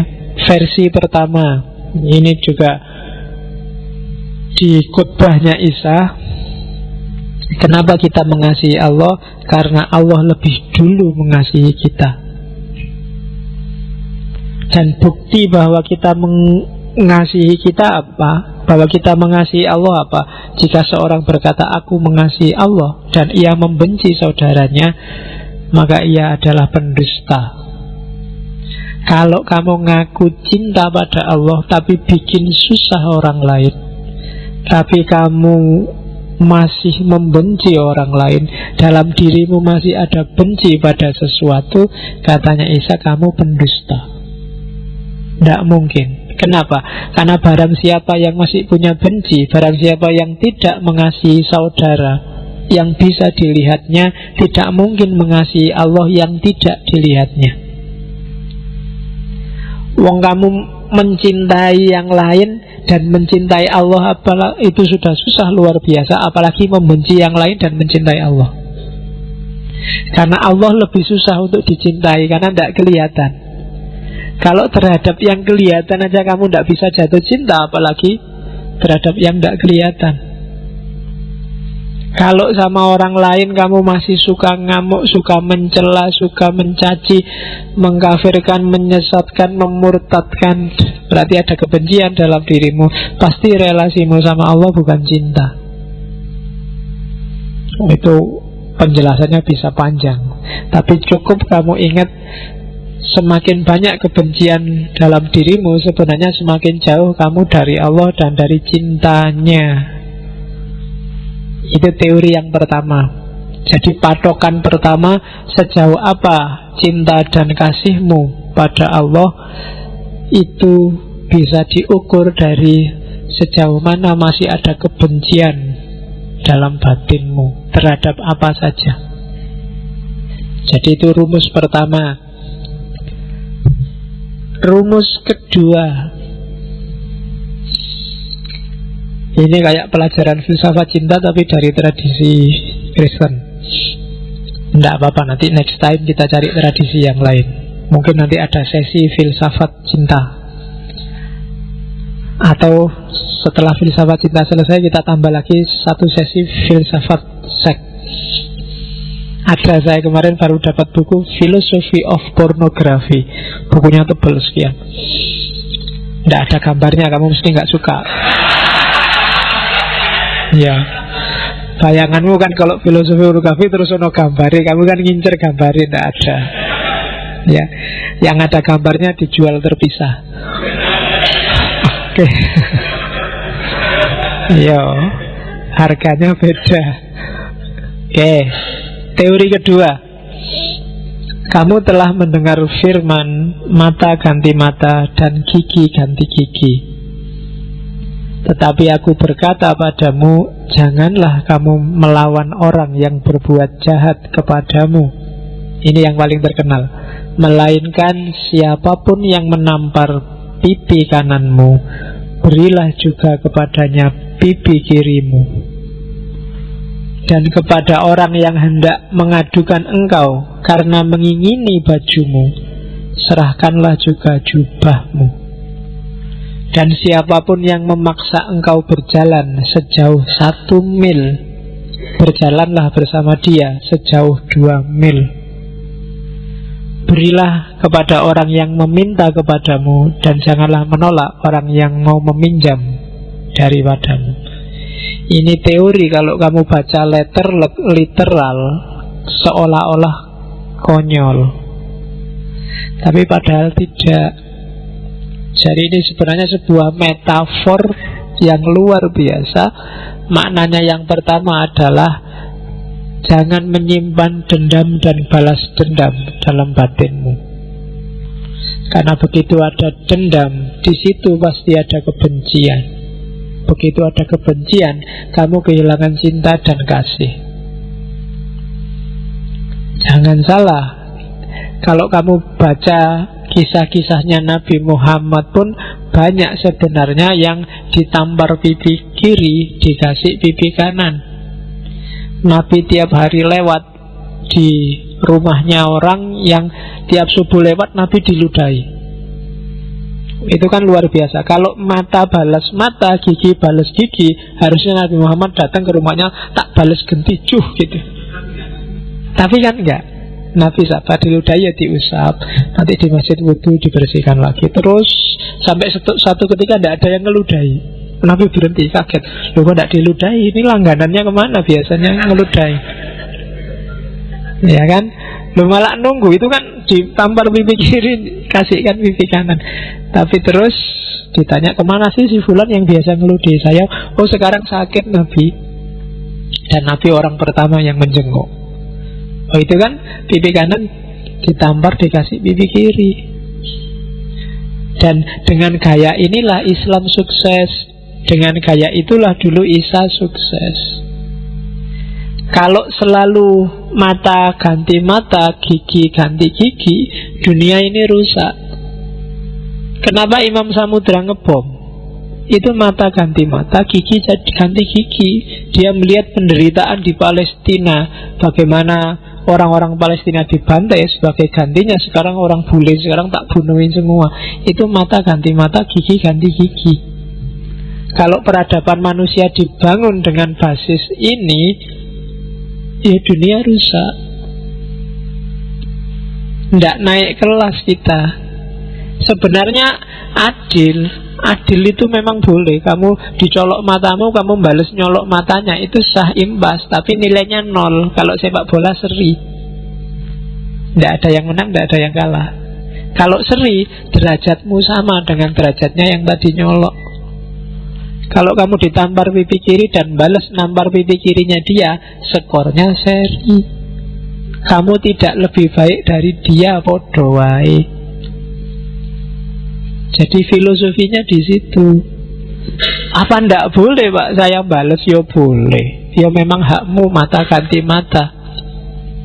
Tapi ketika kamu balas, ya berarti makommu sama dia sekarang sama. Dan agama kan tidak ingin manusia itu stuck levelnya, nggak naik-naik. Naiknya level ada dikasih. Kalau kamu dicurangi, jangan balas mencurangi. Kalau kamu dicurangi, balas mencurangi, ya levelmu bodoh, sama-sama ahli curang semua. Kalau kamu maling, dimaling terus kamu juga maling, bodoh malingnya. Kamu kehilangan sandal habis Jumatan terus kamu ngambil sandalnya orang lain, itu kan karena kamu dimaling, maka sekarang kamu maling. Kan gitu. Sah no Pak, saya kehilangan sandal sekarang dapat sandal 1. Nah itu berarti podo malinge. Ya kan, harusnya kalau kamu kehilangan sandal 1, sandal yang satunya lagi kamu buang. Itu kan kayak ceritanya Gandhi itu kan, waktu dia mau naik kereta karena kesusu, sandalnya yang satu ketinggalan di bawah, keretanya jalan, terus sepatunya yang satu dicopot, dilemparkan ke sana. Ketika ditanya orang, loh kok malah sampean buang dua-duanya? Ya kasihan, nanti yang nemu cuma sebelah kan tidak enak, tidak bisa dipakai. Biar manfaat temuannya, ya dua-duanya harus dikasih.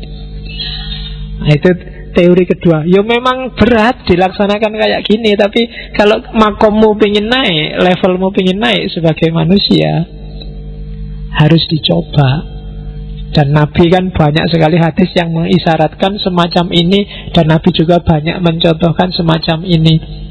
Kalau mata balas mata, gigi balas gigi, begitu Fathul Mekah yang dibunuh pertama adalah Abu Sufyan.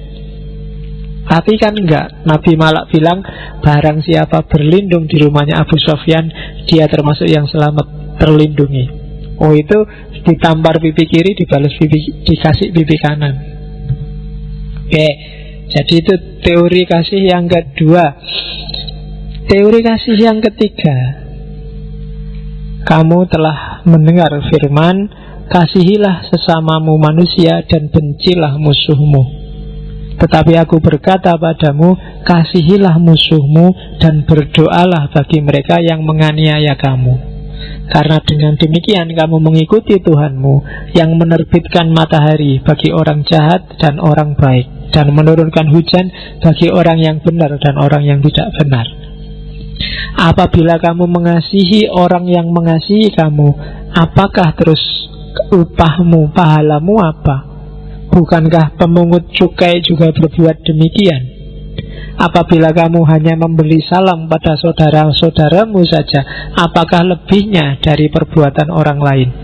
Bukankah orang yang tidak mengenal Allah pun berbuat demikian?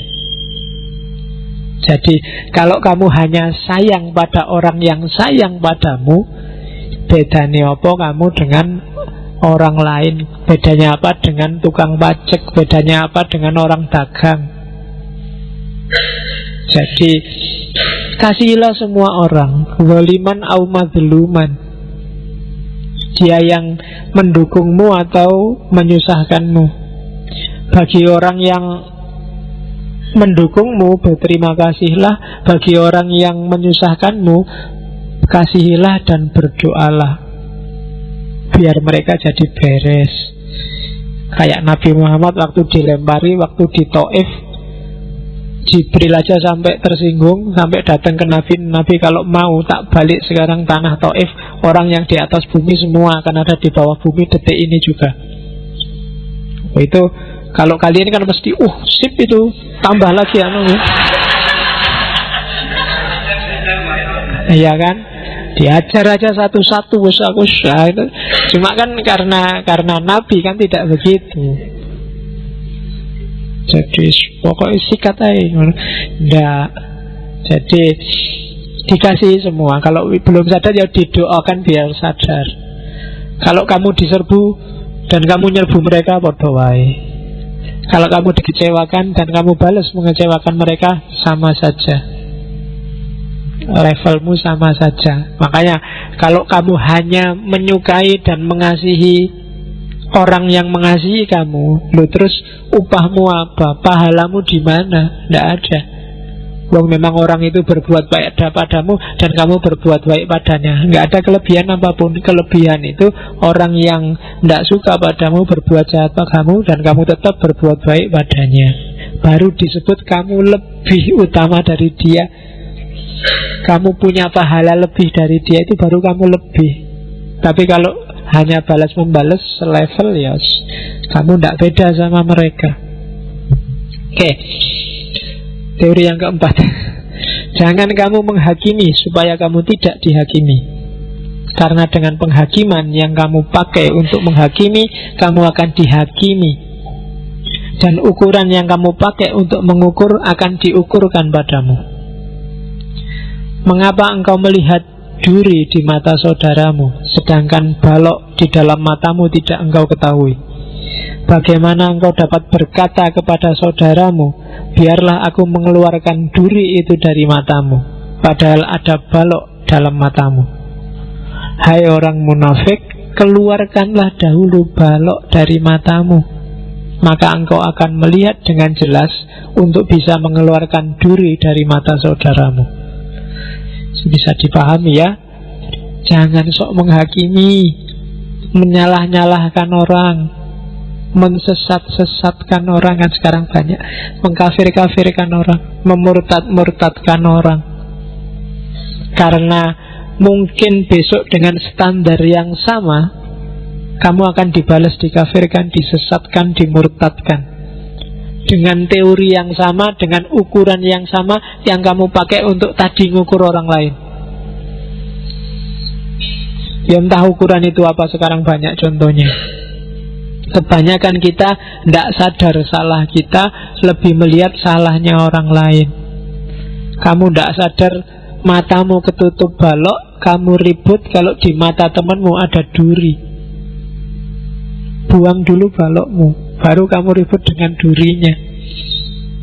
Jadi ini kasih yang keempat. Makanya ada cerita suatu ketika Isa melihat seorang perempuan dirajam. Mungkin pernah dengar ya. Ketika baru mulai dirajam, Isa datang, ini ada apa kok ada perempuan dilempari batu? Dia salah, dia berzina. Oh, dia dilempari karena salah toh. Iya, kalau begitu yang boleh ngelempar adalah yang tidak pernah punya salah. Akhirnya rasido. Karena setiap orang merasa, oh iya ya, aku ngelempar-ngelempar itu emangnya aku tidak punya salah, emangnya aku tidak punya dosa. Kalau aku punya dosa, punya salah juga, harusnya juga tidak cuma ngelempar, aku juga harusnya juga dilempari. Nah, itu teori keempat. Teori kelima, jangan membalas kejahatan dengan kejahatan. Lakukanlah apa yang baik bagi semua orang. Sedapat-dapatnya, kalau hal itu bergantung padamu, hiduplah dalam perdamaian dengan semua orang. Saudara-saudaraku yang terkasih, kayak aku sing ceramah ya, kayak Nabi Isa ini. Saudara-saudara, janganlah menuntut pembalasan, tapi berilah hak Allah akan murkanya. Sebab ada tertulis, pembalasan, ini katanya Allah, pembalasan itu adalah hakku, akulah yang akan menuntut pembalasan. Sekarang kan banyak orang kayak Allah, menghakimi, membalas, menyiksa dengan alasan tertentu. Kalau katanya Isa, jangan salah, itu haknya Allah. Kamu merampas haknya manusia aja dosanya besar, apalagi merampas haknya Allah. Jangan dirampaslah haknya Allah itu. Allah bilang pembalasan itu hakku, aku yang akan nuntut pembalasan, kamu tidak usah ikut. Manusia itu objek, bukan subjek kalau dalam urusan pembalasan amal perbuatan. Nah, itu yang kedua. Oleh karena itu, apa sih yang harus kita lakukan? Kita jadi manusia saja yang baik. Kayak gimana manusia yang baik? Jika jika musuhmu lapar, berilah dia makan. Jika ia haus, berilah dia minum. Dengan berbuat demikian, kamu menumpukkan bara api di atas kepalanya. Selama dia masih manusia, kalau kamu berbuat baik padanya, meskipun dia musuhmu, lama-lama itu perbuatan baikmu itu kalau kayak menumpuk bara di kepalanya. Jadi jangan kalah terhadap kejahatan, tapi kalahkanlah kejahatan dengan kebaikan. Nah, itu teorinya Isa. Karena memang orangnya lembut, tidak suka kekerasan. Yang terakhir, yang tentang kasih, masih 10 menit. Sebenarnya masih banyak, nanti kalian baca sendiri di slide-nya. Melihat orang-orang yang banyak itu ada di narasi khutbah di atas bukit. Tergeraklah hati Isa oleh belas kasihan kepada mereka, karena mereka lelah dan terlantar seperti domba yang tidak bergembala. Teori domba dan gembala ini sangat terkenal kalau dalam tradisi Kristiani. Jadi kalau ada orang tersesat, anggaplah dia domba yang tersesat. Domba yang tersesat itu apa? Ya diselamatin, dikumpulin lagi sama kelompok domba yang tidak sesat. Hari ini kamu kalau ada yang sesat, kamu marah-marahi, kamu caci maki, kamu pukuli, kamu serbu, ya dia tidak jadi selamat. Sesat itu kan kesasar. Orang kesasar, arahkan ke jalan yang tidak nyasar. Kan itu aja teorinya. Dan jangan salah, ada beberapa narasi yang bagus. Ini tak loncati ya. Ada analogi yang bagus dari Isa. Gimana pendapatmu, katanya Isa. Kalau ada orang punya 100 ekor domba, terus hilang satu, tersesat satu, maka yang 90 dimasukkan kandang, 99, yang satu ini kan dicari mati-matian, ya kan? Dan begitu satu ini ketemu, ini kan orang yang menemukan domba satu ini kan senangnya luar biasa, bahkan melebihi sayangnya terhadap 99 yang lain. Alhamdulillah yang satu ini ketemu. Analoginya apa? Kamu yang merasa berdosa, merasa orang banyak dosa, merasa orang yang tidak karu-karuan, sholatnya sering bolong, jangan khawatir. Kamu ada kesempatan sangat disayang oleh Allah. Kenapa? Tobatlah. Begitu kamu tobat, itu kayak domba yang semula hilang terus ketemu. Yang nemu mesti senang luar biasa. Alhamdulillah. Yang 99 itu loh dicuekin, yang satu ketemu ini yang diciumin. Alhamdulillah sayang. Jadi itu bagi saya analogi yang cerdas tentang domba yang hilang. Jadi kamu tidak usah putus asa, harapanmu masih besar, bahkan mungkin melebihi sayangnya Allah pada yang sudah alim dari dulu, yang sudah kiai, sudah ulama. Wis biasa Allah, wis aman orang ini. Yang tidak aman, yang dipikir jadi pikiran kan kalian yang masih tidak karu-karuan itu. Nah, jadi masih ada kesempatan kamu jadi yang paling disayang oleh Allah. Oke, kita lanjuti. Ini sama kayak cerita ini. Ada perumpamaan, ada dua orang sama-sama punya utang. Yang satu utangnya cuma 200, yang satu 2000. Karena sama-sama nggak bisa bayar, akhirnya karena yang mengutangi ini dermawan, ya sudahlah tak ikhlaskan semua. Kalau dihitung antara orang yang utang 200 sama 2000 itu, terus tanya, kira-kira Allah lebih sayang yang mana? Tentu lebih sayang sama yang utangnya banyak. Utangnya banyak aja diikhlaskan, dua-duanya diikhlaskan. Yang utangnya sedikit diikhlaskan, yang utangnya banyak diikhlaskan. Secara logis berarti Allah lebih sayang dengan yang utangnya banyak. Berarti apa? Jangan minder kalau dosamu banyak. Ya kan? Orang dosanya kecil tobat diampuni, orang dosanya besar tobat diampuni. Dan secara logika sebenarnya yang lebih disayang apa? Yang dosanya besar ini tadi. Dosanya besar aja diampuni. Jadi justru yang lebih disayang yang dosanya besar. Jadi kamu jangan minder kalau dosamu besar. Kalau ini cerita tentang hakim yang buruk, ini sebenarnya filosofi doa. Jadi ada cerita seorang janda, seorang perempuan yang tiap hari mengadu ke hakim. Sebenarnya hakimnya ini hakim jelek. Jadi hakim yang korup lah ya hari ini, hakim yang tidak beres. Nah, janda ini ngadu terus ke hakim ini. Hakim ini cuek, ngapain tak ladeni janda ini? Oh, janda nggak menguntungkan bagiku, uangnya kecil, wis tua. Nah, kalau masih muda sih masih lumayan. Sudah tua nggak ada untungnya bagiku. Jadi tiap hari minta dicuekin. Lama-lama minta terus kan sebelah lah, kok lama-lama kok ganggu. Ya sudahlah, minta mau apa, ya wis tak turuti. Paling tidak seandainya kamu merasa nggak dekat dengan Allah, tapi kamu butuh sesuatu, kamu kan terus berdoa. Biar doamu dikabulkan, cerewetlah kayak janda tadi. Tiap hari berdoalah, tiap hari mintalah. Lama-lama Allah bosan. Ya wis tak kabulin lah, daripada ganggu aku terus, ini susah dengerin kamu ngerengek tiap hari.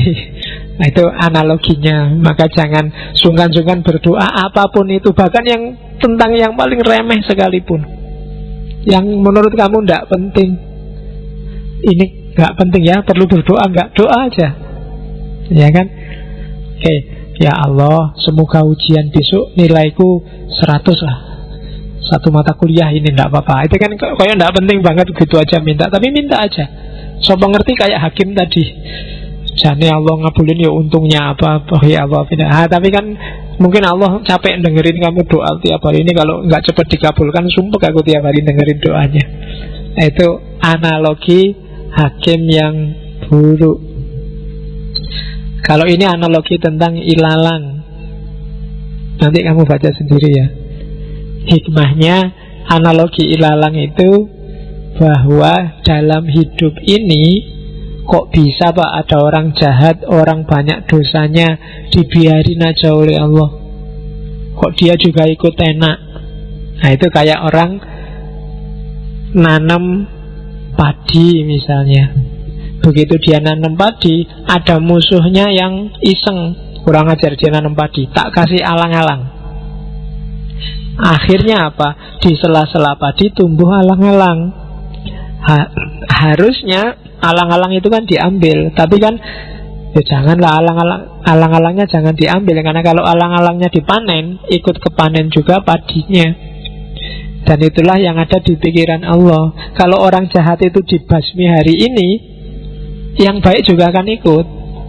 Kalau banyak orang jahat terus dikasih tsunami, emangnya yang kena tsunami hanya orang baik, orang jahat, kan yang baik juga ikut. Jadi ya besok kalau sudah selesai matang semua, dipanen semua, baru dipisah. Ini alang-alang, ini padi. Maka kamu jangan gaya kok merasa saya itu sudah males sholat Pak, sudah nggak pernah lagi puasa, tapi hidupku kok enak-enak aja Pak, kok nggak ada susahnya. Kan ada yang kayak gitu toh. Jangan-jangan aku ini wali Pak, mungkin kamu ngerasa gitu. Kok aku dikasih enak terus sama Allah. Jangan salah, jangan-jangan kamu ilalang itu tadi. Allah nggak ngasih apa-apa padamu karena nunggu panen besok. Begitu sudah panen, yang alang-alang dibakar dia, sementara yang padi masuk lumbung. Yang baik masuk surga, yang jelek dibakar. Nah itu analoginya alang-alang. Nanti kalau kamu ada yang penelitian terhadap Alkitab, banyak sekali perumpamaan-perumpamaan semacam ini. Dan kebanyakan ranahnya akhlak, ya termasuk penabur. Makanya nanti ada aliran Kristen namanya aliran penabur. Penabur itu analogi orang nanam, menabur benih. Ada benih yang jatuh di pinggir jalan, akhirnya hilang dimakan burung. Ada benih yang jatuh di tanah yang tidak subur, yang berbatu-batu, baru tumbuh sebentar mati lagi karena gak bisa hidup. Ada benih yang jatuhnya di pohon yang banyak semak-semaknya, banyak parasitnya, sehingga dia tidak bisa besar, lama-lama malah kejepit mati. Ada yang tumbuh di tanah yang subur. Kalau yang di pinggir jalan itu analogi dari orang yang tidak pernah ngerti ajaran, sampai ada burung yang makan, sampai dia dimakan oleh ajaran-ajaran yang jelek. Dia tidak pernah ngerti ajaran yang baik. Ada yang pernah ngerti ajaran yang baik, cuma dia nggak tahan banting, sehingga ketika datang kesulitan, dia terus balik kucing. Ada yang tumbuhnya di tengah semak, dia tumbuh sih tapi tergoda, terhimpit oleh hal-hal lain, oleh dunia, oleh harta, oleh wanita, sehingga tumbuh tapi nggak bisa berbuah, lama-lama juga mati. Dan yang baik adalah tumbuh di tanah yang baik. Nah, ini logikanya penabur. Imanmu itu ada di tanah yang apa sekarang? Dia bisa subur dan berbuah apa enggak? Nah itu silahkan kamu introspeksi sendiri. Dan yang terakhir, saya ambil dari khotbah di atas bukit, analogi garam. Engkau adalah garamnya dunia. Jika garam itu menjadi tawar, dengan apa dia diasinkan? Tidak ada lagi gunanya selain dibuang dan diinjak orang. Ini semacam tegaskan jati dirimu. Kalau kamu muslim, yo kayak gimana cirinya muslim, wujudkan itu. Kalau kamu orang baik, orang soleh, ya seperti apa orang soleh, wujudkan itu. Kalau tidak, kamu seperti garam yang tawar. Garam itu dicari asinnya. Kalau dia sudah tawar, mengasinkannya gimana? Dengan apa ya diasinkan? Biasanya orang mengasinkan dengan garam. Tapi kalau garamnya sendiri sudah cair gimana? Sudah tawar gimana? Sudah tidak bisa lagi. Satu-satunya jalan, kamu akan dibuang dan diinjak orang. Tidak ada gunanya. Maka garamilah hidupmu. Garam itu kan yang bikin hidupmu ada rasanya. Ada rasanya berarti ada maknanya. Hidupnya jangan flat, harus ada maknanya. Dari situ kamu bisa menggarami dunia, menggarami hidupmu. Kalau tidak, kamu akan terbuang. Bahkan kamu akan diinjak orang, dianggap tidak penting. Nah, itu teori terakhir malam ini. Sebenarnya masih banyak, cuma ini mancing aja bagi kalian. Banyak tokoh, banyak horizon keilmuan yang selama ini kita tutup telinga dan mata kita untuk mengaksesnya hanya karena bungkus. Ini salah satu contoh. Sebenarnya tadi yang tak sebut di atas semua itu, kalau tiba-tiba tak tunjukkan footnote-nya, ini ada di Markus pasal sekian, ayat sekian, itu mungkin kamu rasanya beda. Kamu sudah anggap ini Kristen, Pak, tidak sudah lah. Tapi ketika bungkusnya tak buang semacam ini, itu kan rasanya beda. Seolah-olah, ini hikmah yang penting. Itu sebenarnya kasus. Dalam banyak kasus selama ini kita semacam itu. Ada beberapa slide yang belum sempat tak baca, kalian baca sendiri. Sebenarnya masih banyak analogi-analogi baik dari Al-Quran maupun dari Alkitab. Oke, saya kira itu. Minggu depan kita ketemu dari tradisi yang agak berbeda. Keluar dari anak cucunya Ibrahim, kita masuk ke India. Kita ketemu Krishna. Ya tentunya pinjem mulutnya Walmiki, karena kita kenal Krishna dari Walmiki, pendeta Hindu zaman itu. Krishna dan Bhagavad Gitanya, kita bisa ambil apa hikmah dari Krishna. Kita tunggu minggu depan, dan minggu terakhir kita akan ngomong Semar dari tradisi Jawa, manusia-manusia langit. Oke, saya akhiri sekian. Kurang lebihnya mohon maaf. Wal afu minkum wallahu a'lam bissawab wallahul muwaffiq. Wassalamualaikum warahmatullahi wabarakatuh.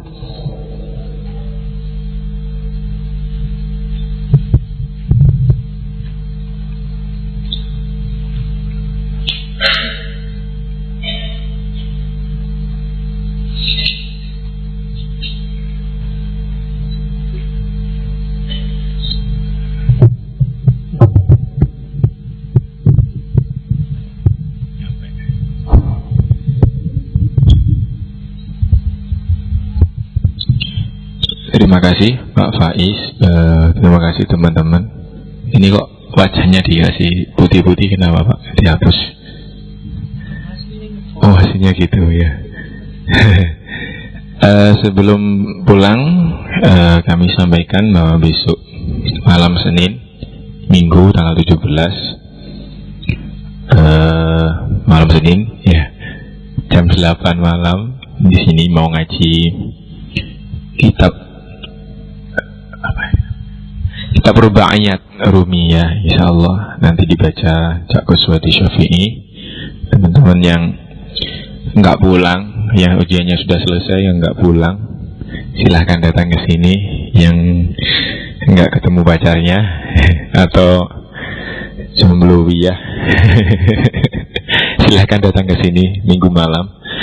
Insyaallah ada wedang kayak malam ini. Biasanya juga ada camilan. Terima kasih. Demikian, mari kita tutup bersama-sama. Mudah-mudahan kita ilmunya manfaat dengan bacaan suratul Fatihah. Al-Fatihah.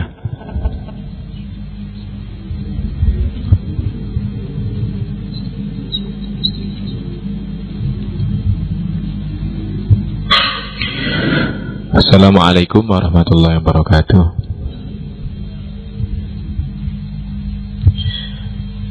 Yang pengen nulis buletin, silakan. Ya, terima kasih.